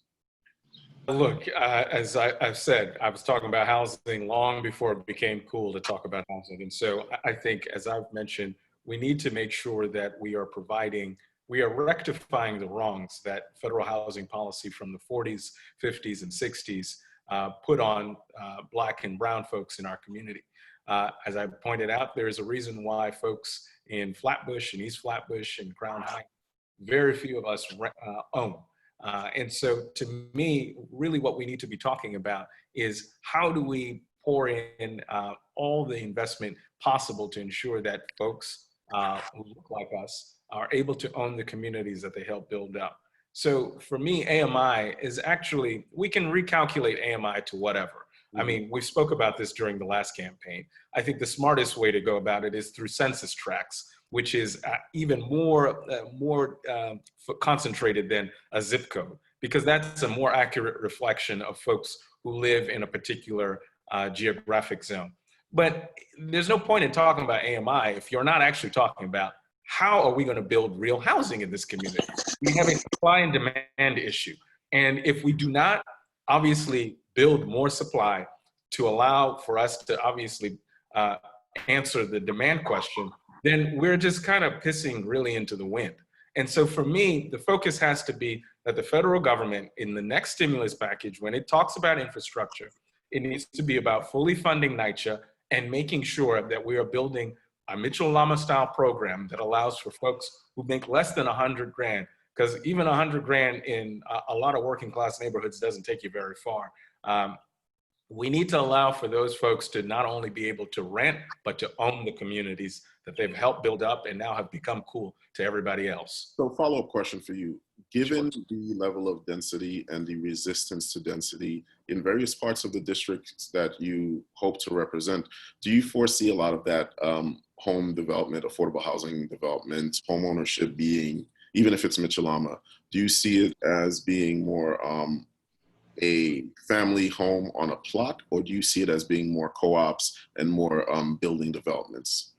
Co-ops, for sure. Look, I think back to density, right? We have got to address the supply question. So we need to build real buildings in places, obviously, and we have land. I think the thing that a lot of people try to mislead is that there's this kind of scarcity of land. Yes, land is scarce here in the city, but there's a lot of land in central Brooklyn, funny enough. I mean, a lot of us walk past it when you go in East Flatbush, when you're in Crown Heights, when you're in Flatbush just generally. So I think we have the room to do it. Again, this is about political courage. Who has got the guts to stand up to the institutional powers and actually fight for this stuff?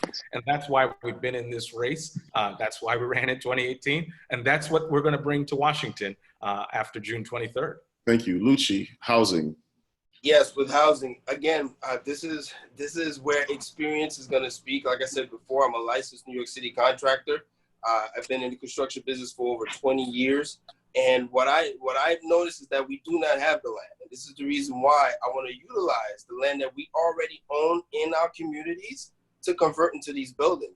One lot will give you 8 units, and we could turn them into perhaps co-ops, 8 co-ops. And you can have the main homeowner or who own the land get to benefit from that. So this way we keep the money in the community. If we think that we're gonna get outside entities to start building more on our land, then more of our wealth is gonna leave the community. I'm looking to build, but I don't wanna build any more, I don't want any more outside entities coming in and benefiting off of the land that we've had for decades, and we'd had to suffer through the crack era and all kinds of different eras in New York City. And now, we're in a position to where we're going to be pushed out. I don't want that to occur. I want us to use our own land and to have the financing available for us to develop our own land within our community to keep the wealth right here. Excellent. Thank you. I want to shift over to the environment at the moment. Show of hands, candidates. Do you support a ban on fracking nationally? Okay, you all support a ban on fracking. Okay, if we were in a situation where we did ban fracking, how would we then make up for the loss in energy? I'm sure you guys have diverse ideas on this. I'm gonna start with candidate Bunkadeko. Look, I think we just need to make real investments into obviously alternative sources of energy. We have wind, we've got water, we've got a lot of places that we can go. This sort of either or is a false choice. It does not mean if we don't frack, we're not going to have access to gasoline or any of this other stuff. It means we just need to quickly and hasten the transition to a much cleaner energy environment. And that, to me, again, back to courage. You got Ms. Clark, who continues to take thousands of dollars from the corporate PACs who are obviously helping fund her campaign.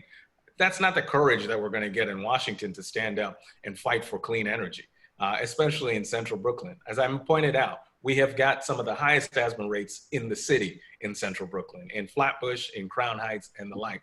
We've got Black and brown kids choking on the air that they're breathing. We do not need to start creating more pipelines across this country to bring in more dirty fossil fuels. That's just not the solution. And so to me, it is about stepping up and saying, we need to fight for wind, solar, water. We need to do these things, and we need to do it now. Candidate Gayo?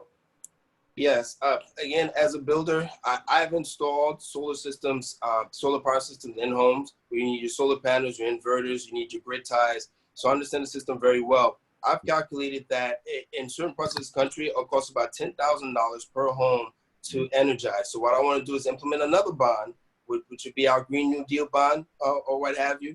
And what we'll do is use that money to use that bond to raise the money to power solar homes. Another thing we also need to do is to look at thorium. Very important, thorium. That type of technology can help us heat and cool our homes, electrify our homes, along with wind and solar, depending on where you are. I think that is the direction we need to head in keeping the fossil fuels in the ground. And I'd like to close with this. We also have to look at what benefits we can give, tax benefits we could give for fossil fuel companies to start to rethink themselves as energy companies. You know, I see a vision of in 30 years, Exxon energy cells. You know, so, and I understand these corporations have stockholders who put a lot of money into Congress for them to continue making money. So what we need to do is give them a direction into the future. Give them a tax break if they decided to go, yes, net neutral. And I think that's the way forward. Thank you. Candidate James. Can you repeat the question, Josh? Okay, so fossil fuels, you support a ban on fracking. What are the alternatives you would look towards, and how would you implement them? Okay, thank you. So wind, solar, geothermal. You know, I'll tell folks a quick little story. When I was in the military, I was actually stationed in Germany for 2.5 years. Germany closed down 7 of their 9 reactors and went to wind, solar, and geothermal. And Germany is a country of 80 million. New York City is a city of 8.5 million. So if Germany can do it, New York City can certainly do it. We can do it across this country. Wind, solar, geothermal. Also, when we look at it, we have to do it under the guise of a Green New Deal, saying that when we install these things, we put them in Black and brown neighborhoods that have been disproportionately affected by dirty and pollutants and fossil fuels. In Crown Heights, in Brownsville, in Bed-Stuy, in East Flatbush. The technology exists. Other countries, China, Canada, they are all moving towards this. And right now in America, the fossil fuel company, that's why I disagree with my brother Lucci, they don't need any more tax breaks. They don't need any help from the federal government. They're billion-dollar companies. We need to use any money any savings that we have to invest in communities that have been disproportionately hurt by fossil fuels and dumping and gases and things like that. I want to go to I just want to answer that. I didn't say to give them benefits. I said give them benefits if they keep the fossil fuel in the ground. If they develop new energy, new ways of producing energy, then you can give them a tax break. Okay. You know, Exxon energy cells. I understand what you're saying. So I'm just saying I'm not for any corporate tax breaks ever. Well, we're going to have to because they already have the infrastructure to build big energy. So what we need to do is to put them in a position to where they have to start producing renewable energy. That's what I've been saying. That's where we differ. I believe that energy should be public owned. It should be publicly owned power. So that's where you and I differ, brother. Okay, let's stop right there. Publicly owned power. Raise your hands if you're for publicly owned power. Okay, so I see that candidate Bakendeko and James are for publicly owned power. Candidate Gayo, you're not for publicly owned power. Why not? Same reason why SpaceX launches a rocket once every couple of weeks and NASA hasn't done in several years. You know, there are certain places where you could actually use technology in the private sector to produce real results. So I feel if we're going to put the federal government in the position to produce power, it's going to be like the MTA, where the Second Avenue line took 40 years to build. You know, so I think if we look at a SpaceX type of of industry and producing renewable energy, I think that makes a lot more sense than letting the federal government do what they never do anyway, which is anything that has to do with production. Well, they did invent the internet. They did invent the internet, but the innovations are not because of the federal government. It's because of Silicon Valley. Literally, it's because of the federal government. Okay, so I'm gonna let you, since you guys are on the other end, I'm gonna let candidate Bunkadeko speak to that. Why public investments? Wait, I'm not on the end with Lucci. I want to be clear. I'm for. No. I understand. Oh, okay. I saw where you came in at. Go ahead. Look, I think from again, you can unpack this in a couple of reasons, right? So I think from an economic standpoint, I think it actually makes more sense. Look, the private sector does not have the incentive to make the kinds of investments necessary in the research and development. For instance, take the internet. The military is the one who actually came up with the internet. And they were the ones who poured in the resources in order to make that happen. Private companies would have never saw that. They would have never saw the incentive to ever do that. That's why I think in terms of research and development on science, technology, engineering, and the like, the federal government is actually one of the best equipped to do it. The National Institutes of Health, the National Institutes of Engineering, all of it is coming, all of the byproducts of that research you see playing out in our everyday lives. So that to me, I think is one reason. The other is, I think in terms of time, candidate James. Yes. Same question. Why public investments in that? And this is no slight on my brother Lucci Gallo, but he's looking at everything through the eyes of a contractor, through a builder, through somebody who has a business to make money. And as I've said before, if Jonas Salk would have charged for the polio vaccine, millions of people would have been left out. We saw what happened last summer with Con Ed, a business who did not give a damn when they were rolling blackouts all throughout Brooklyn because they don't care. They charge a premium, and if you can't pay, you can't pay. That's not how we should be in this country. The power should be invested, should be held publicly in the hands of the people. That's just where me and Mr. Gallo differ. I believe that we should have publicly owned power in this country because right now we saw with net neutrality, when that's taken away, internet service providers are charging a premium for better service. So when ask you, candidate James, sorry. Hey, can I just answer to that? Because you referred to me. Just 10 seconds. 10 seconds. And the reason why I'm saying this, Mr. James, is because I understand, again, as a builder, the infrastructure. Do you know all these power lines are privately owned from way back in the Edison days? All the pathways underneath all the streets, they've been contracted for years, hundreds of years, or at least since they started running these lines. So in order for us to turn it all public, do you know the amount, the enormity that it would take to be able to do that? This is the reason why I'm saying what I'm saying. Not because I don't get what you're saying, but because the reality of the situation is this. There is no way we would be able to do it because of the simple fact that all the entire infrastructure has been privatized for literally almost 100 years. So actually, let's hear more on that. Candidate James and candidate Bunkadeko, what do you do when you do have systems that are, or parts of the infrastructure that's already in private hands? Candidate James. So we can use eminent domain to take that from companies because it's for the public good. We've done that before. What Mr. Gallo is referring to is I'm hearing a lot of, we can't get this done. You know, he said all these things are already privately owned. You know, all of us up here are Black. Slavery existed for 200 years. Mm-hmm. That was a system, a massive system that built this country, and it was defeated. So was Jim Crow. So I am not in the business of thinking things are too big to get done. I am in the business of getting those big things done. That's just the way I look at things. So we can use eminent domain to take all these things from these damn companies and invest it in the hands of the people. Canada. Again, and this is why I'm saying experience speaks louder than words. It is a huge undertaking to be able to do such a thing. I got you. I get it. You want to respond? In reality. Hold on. We have a structure here. Candidate Bunkadeko.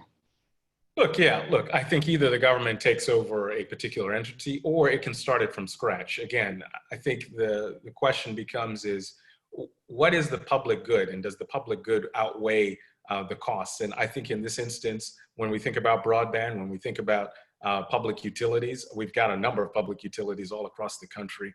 The issue with them is they've been underinvested. And that's because people don't want to pay taxes.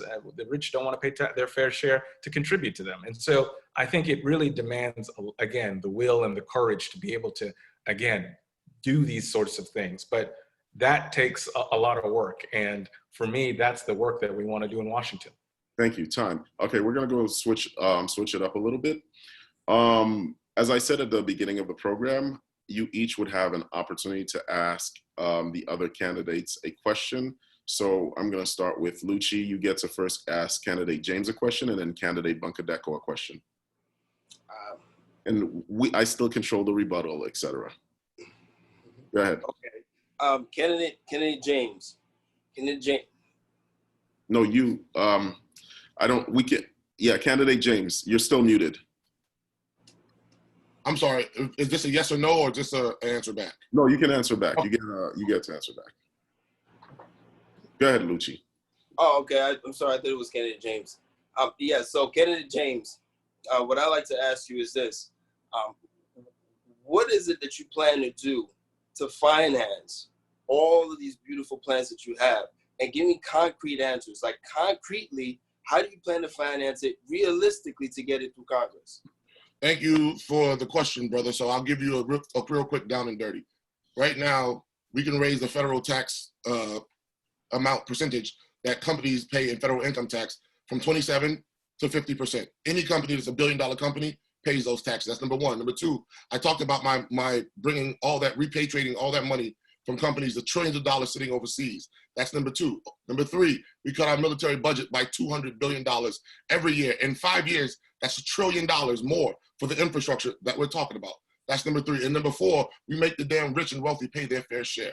Anybody who's making $1 million or more will pay higher taxes. It's just that simple. Thank you. And candidate Gayo, your question for candidate Bunkadeko. Candidate from Bunkadeko, same thing. Mr. Bunkadeko has a plan to build 12 million new units. I believe Mr. James said 40 million units. As we all know, the state of New York has about 7 million units. Since we were called New Amsterdam way back in the 1600s till now, we've built about 8.5 units in the whole state. What I'd like to know is, how are you going to manage to pull off building 12 million units, be it even if it's in New York or across the country, and how much do you believe that it will cost?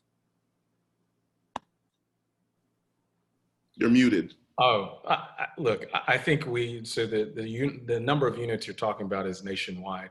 But to me, the question is really about sort of how much do we prioritize housing in this country? And we have deprioritized housing for a number of decades in this country. That's why we've seen the lack of investment in NYCHA. It's why we've seen the lack of investment in affordable housing. So the question isn't really whether or not we have the capacity. We actually do have the capacity. The federal budget is over $1 trillion. I mean, we can do a lot in terms of economically. And I also think if we make those kinds of investments, they will pay us back in the long run. If we are providing people housing, if we are providing people with jobs, if we're providing people with education, if we're providing people with infrastructure, that is going to reap us a lot more in tax revenue, and it's going to cost us a lot in other things. Instead of locking people up, we can actually give people a sound and safe environment to be able to do these things. So to me, it's an economic question that we either tax the rich in order to do it, or we can borrow more. But either way, we're going to get our money back, because that's the sound investment that government should be doing. And there's economic data throughout the course of the history of the United States to prove that out. Time. Thank you. Candidate James, your question for candidate Bunkadeko and then candidate Gayo. Okay, so Brother Bunkadeko, something disturbing popped up on my timeline yesterday in the news, and a newspaper says that you have taken money from Bradley Tusk and Chris Coffey, both influential PBA lobbyists, have donated the max to your campaign. So it's a two-part question. One, why did you take that money? And two, will you give it back? First off, I find the question, one, it's incorrect. They have not, one of the persons you're referring to did not max out to us. So that's for starters. Second, that's an extremely offensive idea. First off, I have never taken money from the PBA.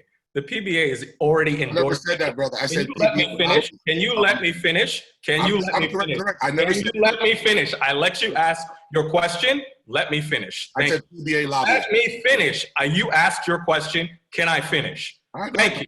Let him finish. So first off, that is an extremely offensive question to ask another black man who, again, as I outlined today, in terms of my instances with the NYPD, I don't take money from the PBA. I have never taken money from the PBA. I will never take money from the PBA. The two people you highlighted are donors that contribute to Jessica Cisneros, to Jamani Williams, and to a number of other Democrats. So do you want to insist that I am of all of a sudden someone who's going to champion the PBA? I've been in this community this entire time helping folks who have been affected by criminal justice. You haven't done anything. There's one thing that me and Ms. Clark can agree on. You are a complete fraud and liar. And the idea that you're I have to answer back, Josh. do this desperate kind of stunt is just ridiculous at best.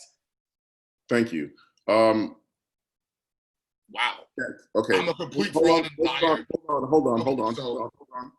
I have to answer back. I can't be called a liar.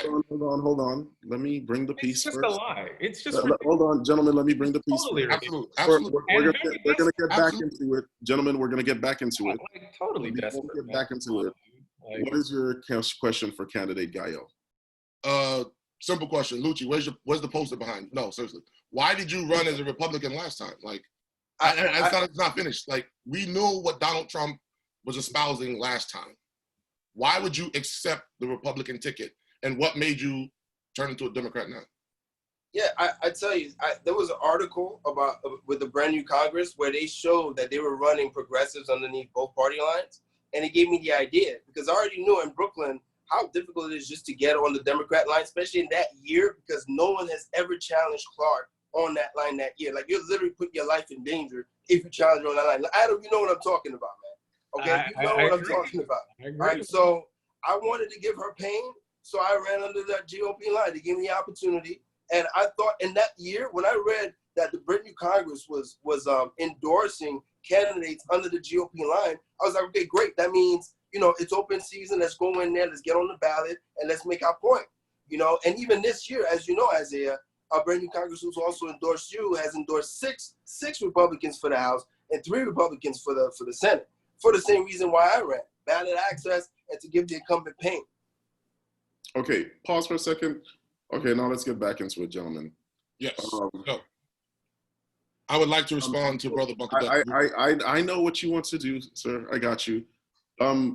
Gallo, would you just dig in, unpack that a little bit? Because you said I want to give the candidate pain. Yeah, yes, absolutely. You know, So sometimes absolutely. The vernacular that we use can be misunderstood. Could you just explain that a little bit? Absolutely. You mean about bringing the incumbent pain? Yes. Just like Adam Bukaleko brought the incumbent pain, I brought her pain as well. In other words, put her in a position to where she has to prove to the people of Central Brooklyn that she deserves her seat. Every single year, she's had no one run against her. And in that particular year, she had people that had actually made her get up and go out and campaign. So that's what I actually mean by that. You know, I am from Flatbush, and sometimes I kind of speak my Flatbush speak. I apologize, I know, but that is what I meant. All right. So, candidate Bunkadeko, before we get back into it, I know you both want to get back into it. You know, you kind of pulled into that. Pain is one. You know, that's a word. You know, sometimes we use, but just your definition of that, just so no one's confused.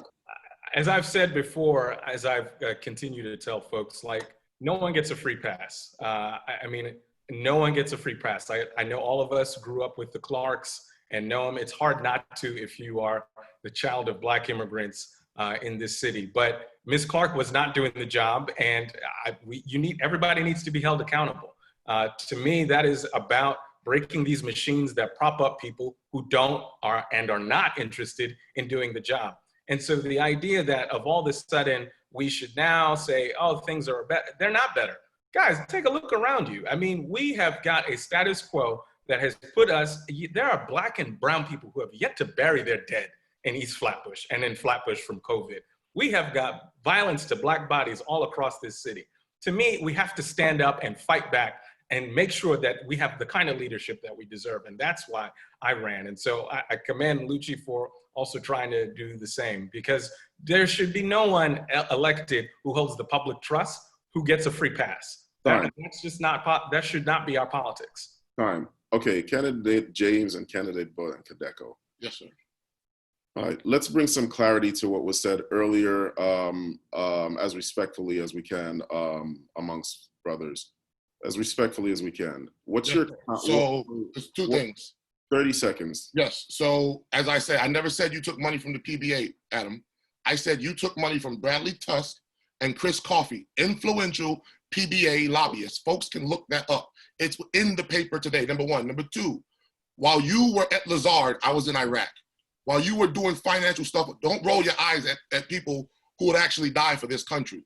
So please do not ever try to question my level of public service. I was wounded in the service of this country. I spent years recovering. I still deal with those issues today. I lost 35 brothers and sisters my first deployment, 21 my second, and 11 my third. So please, sir, do not ever question my commitment to public service. Thank you. Okay, go ahead. First off, no one is questioning your commitment to... No one is questioning your commitment to public service. What we are questioning is the argument. You called me a liar and said I've done nothing. Again, can you let me finish? I get it. You're frustrated, things haven't gone the way you thought, but like, you don't just get to come out here and make outlandish claims and then expect that nobody is going to challenge them. That is just ridiculous.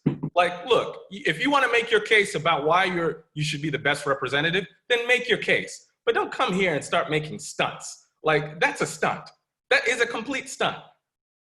To insinuate that I'm taking money from the PBA, like, what planet are you on? Adam, I never said that. You know. So do you take money from Bradley Tusk and Chris Coffey? Get out of here, bro. Like, thank you. Do you take money from Bradley Tusk and Chris Coffey? Thank you, gentlemen. I don't want to have to mute anyone. Thank you. We're gonna move on. Candidate Bunkadeko, your question for both candidates, starting with candidate Gayo. Lucci, what's good, man? What's up? Talk to me. Yeah, you know, look, I think as two of us knew kind of each other from the previous go around, we're on different sides. We're now on the, I guess, on the same side, not clear.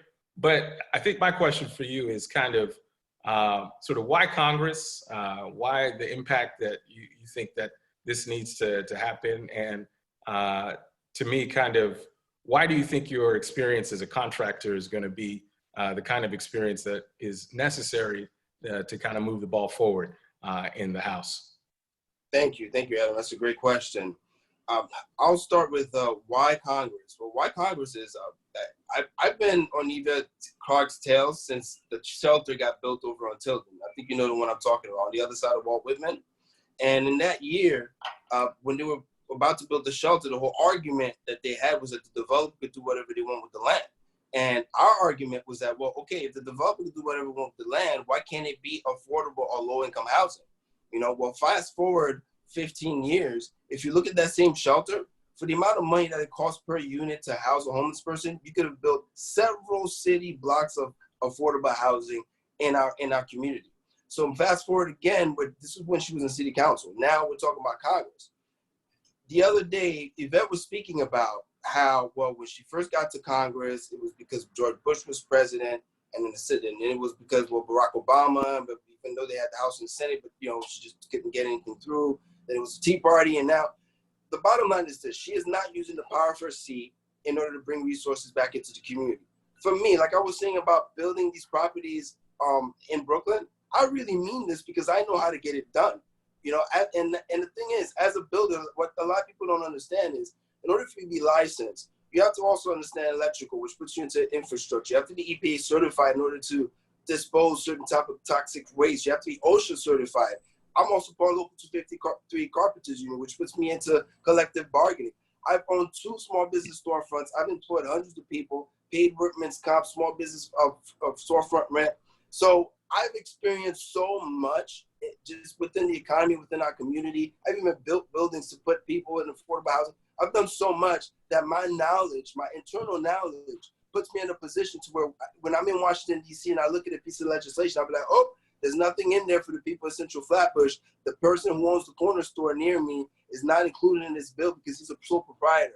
We need to make sure that he gets access to capital too, because I get that, you know, and this is the problem with Clark. Clark doesn't get that. I get that. Why am I walking down my block and I'm speaking to my neighbors who are saying, well, the developer just built this building here. Why can't I do mine here? Why can't Clark use the power of her seat to bring that financing into Brooklyn? So this is why I'm running. Time. You know, good pragmatic ideas. Time, brother, time. Candidate Bunkadeko, your question for candidate James. Yeah, look, I think it's pretty simple. I mean, you've been undertaking this run for quite some time. You haven't gotten the traction that maybe you've hoped, or maybe you have, I don't know. But, you know, in terms of sort of kind of what to go forward, I mean, you've got some FEC violations, you've got a few things going on.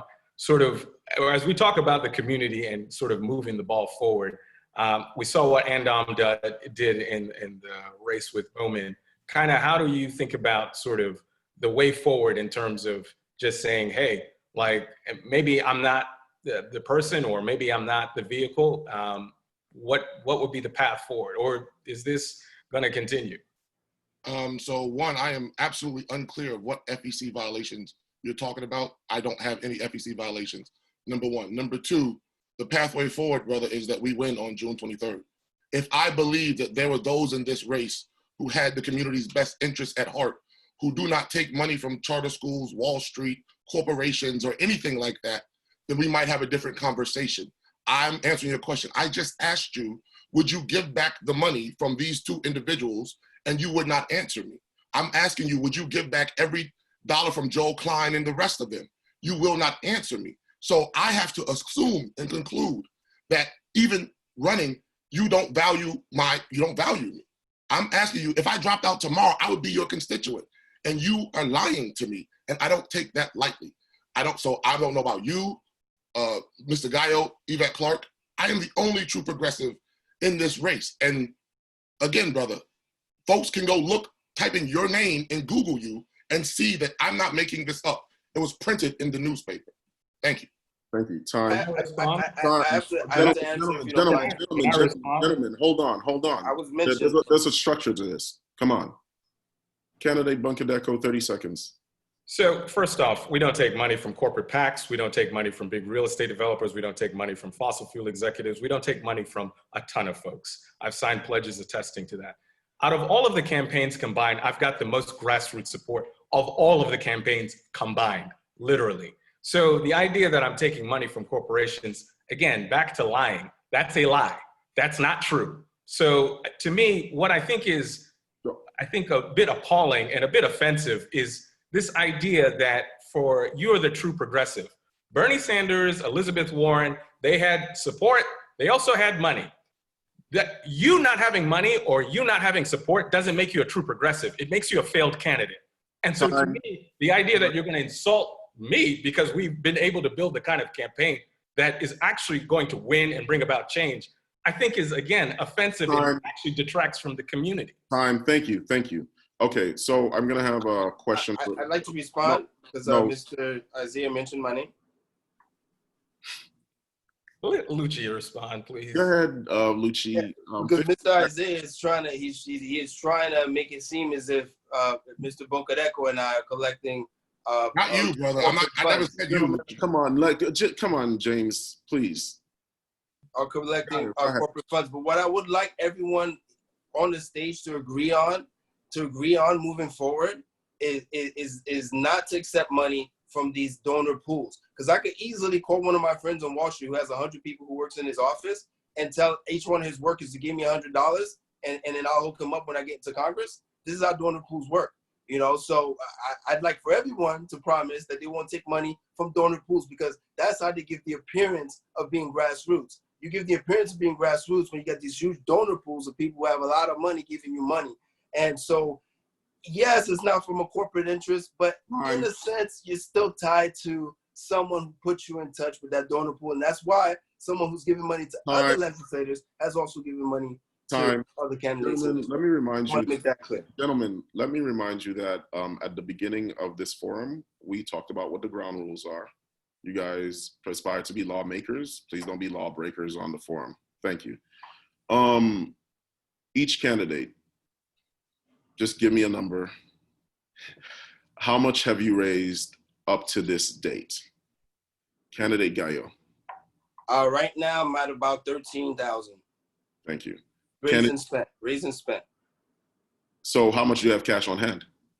Cash on hand. Well, I tell you what, I'm only Number. collecting small $1 and $5 donations, and the difference I'm putting it in myself. So you So what's see it the in my number? report when it comes out.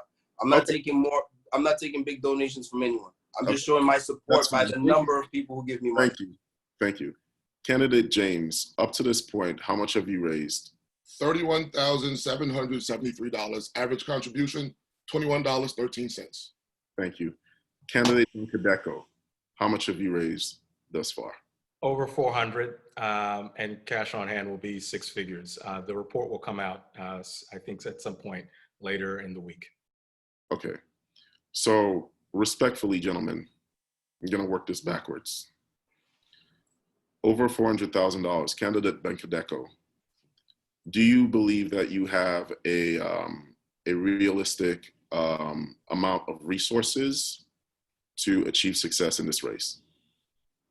Look, as someone who ran this race before, we raised, I think, all in probably 250.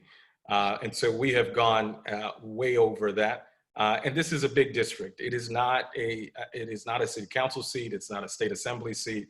It's not a state senate seat. It requires a lot of resources. And we've been able to do that, again, by not taking any of the corporate PAC money that Yvette takes, Ms. Clark, excuse me for referring to her by her first name, any of the money that Ms. Clark takes from fossil fuel executives, from all of the sort of special interests that have fueled her campaign. And I believe that is more than enough to get there. But again, every day when you're running as an insurgent, when you're running a campaign like this is hard. There's no question about it. And I think my fellow candidates can attest to that. Every single day you have got to cut your teeth in ways that are far more creative, that are far more scrappy than anybody else has to. And I believe we have built that kind of campaign. Thank you. Candidate James? Absolutely, because we don't have giant consultants or firms that we're paying huge overhead to. Every single dollar that we have is targeted to voters. We bought all the voter data. We're running ads. We're making calls. We're making texts. We're putting door hangers on doors. So yes, we are the scrappy fighter campaign that's not using our money to hire giant firms and corporations that take overhead. So every dollar that we have, and plus this is not over, so we're still raising money as we speak. Altogether, we're probably going to hit $50,000 before this race is over, which is more than enough to win a grassroots campaign. We've been told that if we don't have money, grassroots support is code for Wall Street money. If you don't have money, you don't matter. We don't accept that. We reject that notion. We take our message to the people and we fight like hell to June 23rd. And Thank you. Thank you. Candidate Gallo, do you feel like you have resources? Yes, go ahead. Do you feel that you have the resources on hand to be successful in this race? Yes, absolutely. I have the resources to be successful because, again, like what Mr. James was saying, there's a lot of money that gets spent in a lot of places. Like, for instance, I've been doing Facebook marketing for the past 10 years. I understand Facebook marketing in and out. I have to pay someone thousands of dollars to do that for me. You know, I'm a coder, so I code to Twilio in order to have my text messages go out. Each text message only costs 5 cents. Each phone call costs 5 cents. You know, in terms of just the layout of the landscape, I don't need to hire a consultant or anyone to walk me around East Flatbush. I'm from East Flatbush. All I got to do is go outside and speak to the voters. You know, this is where I'm born and raised. So I don't need to spend money into places to build me up as an image or a candidate because I'm born and raised in the district already. And in the money that I am spending, I'm directing it directly towards contacting voters and putting me in front of the people. Time. Okay, gentlemen, you know, we're in a period where, well, maybe all our lives, you've seen negative images of Black men. You've seen a lot of character assassination of Black men and women, people of color in general, but definitely Black people. Tell me one positive quality that you like about each of the two candidates. Candidate James, tell me one positive quality that you like about each of these candidates. Well, I'll start with Brother Gallo. He's really funny. I think Lucci is a funny dude. So like, if we weren't, you know, opponents running against each other, I would actually hang out and chill with him. He's funny. You know what I mean? for Mr. Bunker I admire his acumen. He's gone very far in life. He's gone to some of the best schools and all that stuff, and he's very determined and hardworking. So I'll give him that. Excellent. Candidate Bunker, same thing. I think of Mr. James. Look, anytime anyone is willing to lay down their life in the service of our country, I think deserves not only our admiration, but our respect. So I think on that front, that's what I would say about Mr. James. I think for Lucci, we're two hometown cats from around here. So I guess it's sort of, the familiarity of being around from these parts and to the humor, I think, as well. So I think those would be the two. That's what I would say about these two gentlemen. Candidate Gallo. What I would like to say to Adam first, like I was saying before, regardless of what people say, we're all from this city. I was born and raised in Brooklyn, New York. Adam, you're from Crown Heights, and I remember the representative would say, "Well, I'm from Flatbush," or I keep saying I'm from Flatbush too, and Adam said, "Well, I'm from Crown Heights," and James is saying, the bottom line is this: we're in a position to where we need change in our community, and I like the fact that Adam had the brass to do it the first time. There were not. I would say I didn't meet anyone back in that day that had the bravery to run against the incumbent. So I have to say, Adam, hats off to you, because I did the same thing that year, and it took a lot to be able to do it. So I would have to say that to him and to Mr. James, again, with your service. I do appreciate your service 100%. And your ideas and concepts and what's in your heart that you want to bring into the community, even though we have different ways to reach that end, but I do still see that your heart is in the right place. So when I say to you about experience, well, you can't put solar panels on natural buildings, I'm not trying to bring you down. What I'm trying to say is how we could do it in a different way. But in terms of the fact that you even have the idea, to do it. Our incumbent didn't even have the idea of thinking of solar panels anywhere in Brooklyn, So I commend you for the fact that you're coming into the arena with ideas that are better than the incumbent. So I must commend the two of you in that respect. In terms of how to get it done, let's disagree and let's see what the voters say on election day. All right, now I want each of the three of you to say something great about me. No. Josh, listen. No. When I first met you, I was taking your voice was a lot deeper. It's as deep as mine. I was like, what the hell? So I'm going to switch over to the president of our club, Rona Taylor. Unmute, Rona. Sorry, thank you. So we are almost at time, and I just wanted to begin to close out by asking you each one question. So starting with Mr. James, out of all the candidates, you've lived in the district for the shortest amount of time. How have you familiarized yourself with the needs of the district since you've lived here? Well, I've lived here since December of 2013 when I retired from the military. And I'm assuming that Mr. Bunker lived here 10 years and Lucci was born and raised here. So if somebody's ideas are supposedly better than mine because they had their zip code longer than me, I reject that. This, like I said, is my family's legacy home. This is where my family started, Central Brooklyn, and I came back to that home. So I've joined a number of clubs. I've seen certain people from this debate at a number of clubs: Indivisible Brooklyn, 350 Food and Water Watch, Vocal, Crown Heights Tenant Union. I go to their meetings. I even worked with veterans at Brooklyn College when I went there for undergrad. I've been literally a community organizer, just doing community stuff since I retired from the Army in 2013. Thank you for that. And my wife is from here as well. Thank you. For Mr. Gayat, you've aligned yourself with Andrew Yang's movement. How would you incorporate elements or items from his platform into policy? Yes, well, we'll start with renewable energy, and I'll end with UBI. I'll start with renewable energy. We all have an idea on how we want to reduce carbon emissions, but how are we going to get it done cost effectively? And Andrew Yang's platform, they do speak about thorium, using that technology to power our homes. I think it's a very good idea, and it's easier to implement than putting solar panels a lot of different places. Not to say we shouldn't put it in certain places, but thorium is a good idea. Also, having electric cars on the road by 2030, that will reduce our carbon emissions as well. So I definitely like that part of his policy, and of course the UBI. universal basic income. It is not popular now, but it wasn't popular then. And so this year, I took a portion of what Andrew Yang had, which was the UBI, which I thought was really important. And the fact that Andrew Yang is always speaking about technology. If you always notice, a lot of times when I speak about solutions to problems, I always mention technology. You know, kind of like with the Wright brothers, when they came up with the airplane as opposed to the horse and carriage, that's technology. You know, and I feel we need to keep advancing in technology to fix a lot of the problems that we have here, especially with healthcare. We have healthcare, it's so expensive just inherently that we have to use technology to reduce the cost. So these are the different things that I took from Andrew Yang's campaign and added on to mine, along with what I already had, which was the bringing the trades into the schools, making the rent tax deductible, and also getting the financing for local homeowners to build out their own properties into affordable housing as well. Thank you.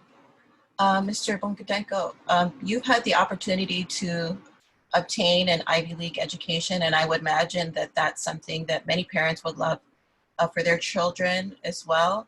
Yet the average constituent in the 9th Congressional District, for many of these constituents, that feels out of reach.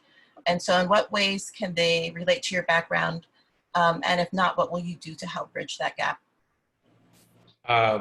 I think for me, it's easy. You know, I grew up similar to how most people in this community have gone through. My parents came here. My dad came here as a war refugee from Uganda. He came here with no status. He went to a detention center. It was through the help of legal aid that he was able to get his petition for asylum granted. I grew up in a 1-bedroom apartment. I'm one of 6. I had aunts, uncles, the whole like piled up. My parents they got GEDs first, then they were able to attend CUNY. My mom went to LaGuardia. She had to drop out. My dad took him about 15 years to finish at John Jay. And so the upbringing that I had as a family is similar to many of the folks who came from Jamaica, from Haiti, from Antigua, from Guyana, and the like. And so I think more than anything, I think what my parents were able to accomplish, my mom's a home health aide, my dad is a social worker as well. That is, I think, what we need to aspire, and obviously many in our community aspire to. And so for me, that's kind of the work we need to get done in Washington. I've been pretty blessed in life. I went to Haverford and Harvard Business School, and I could have made a lot of money, as my mom often reminds me that she wished I did.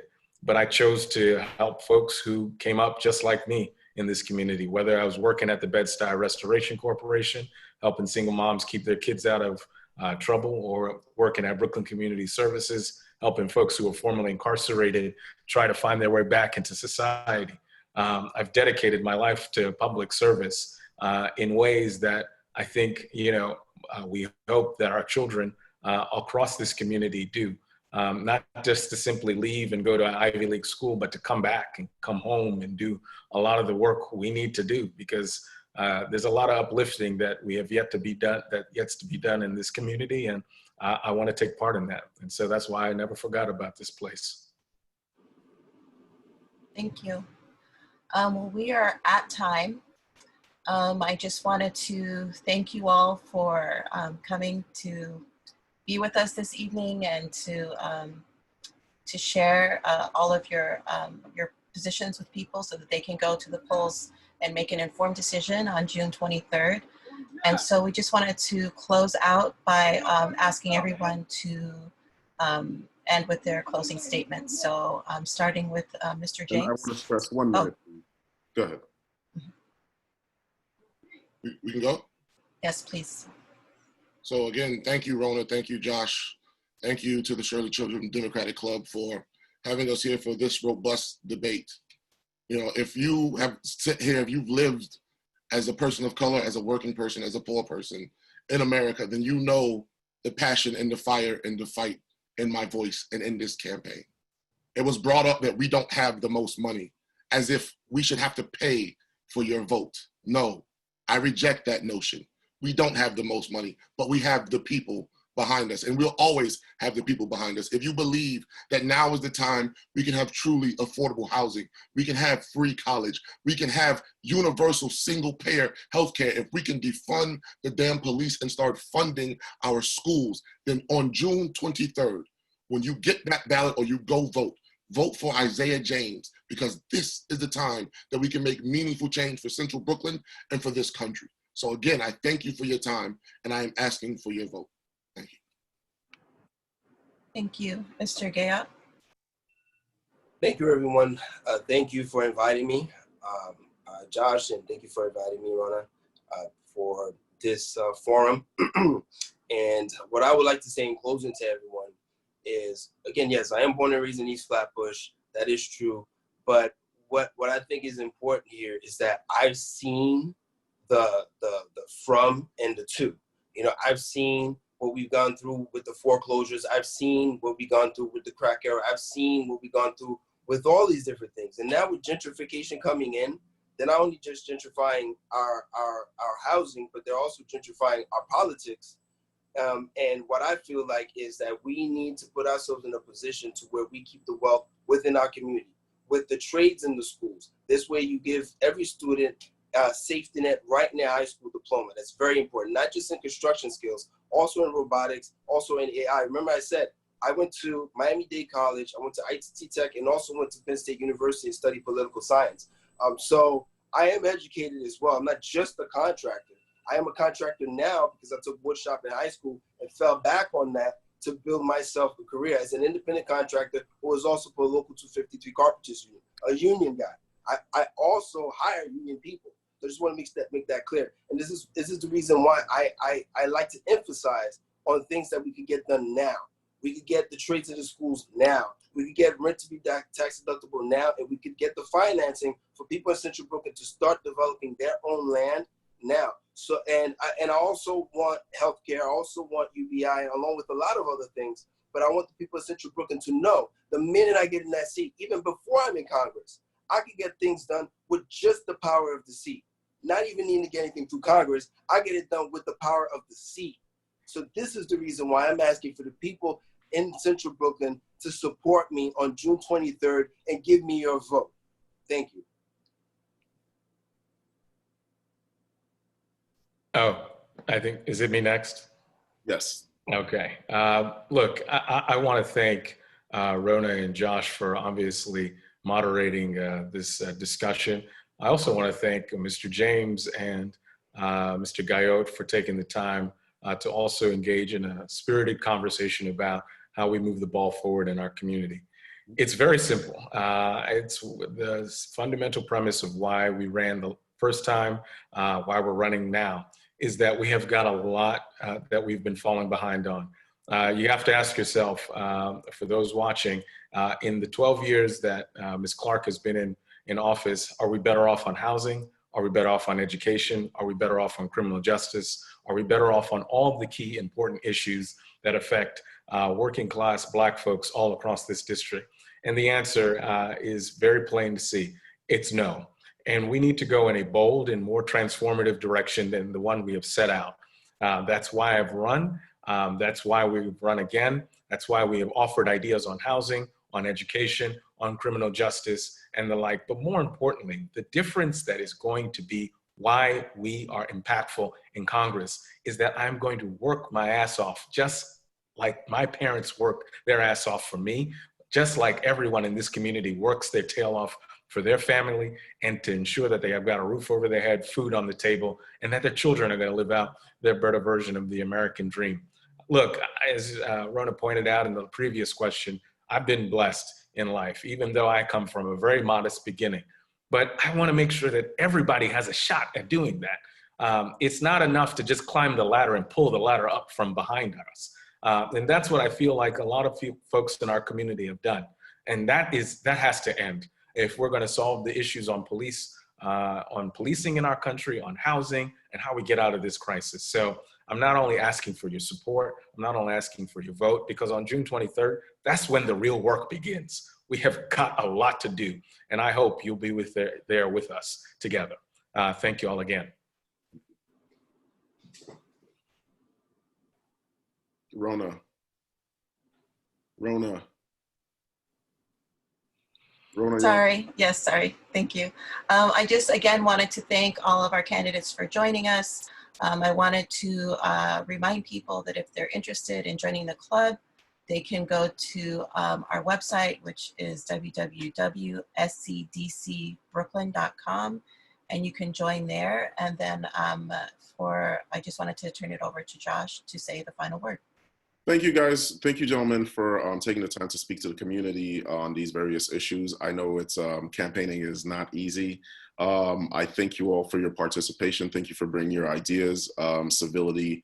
And if you're out there paying attention right now, reach out to your neighbors, tell them what you heard, tell them what you liked, what you didn't like, encourage them to go out and vote on June 23rd, not 33rd, 23rd.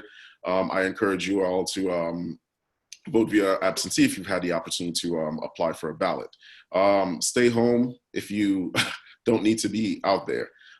Be safe, stay informed, and God bless. Have a good night.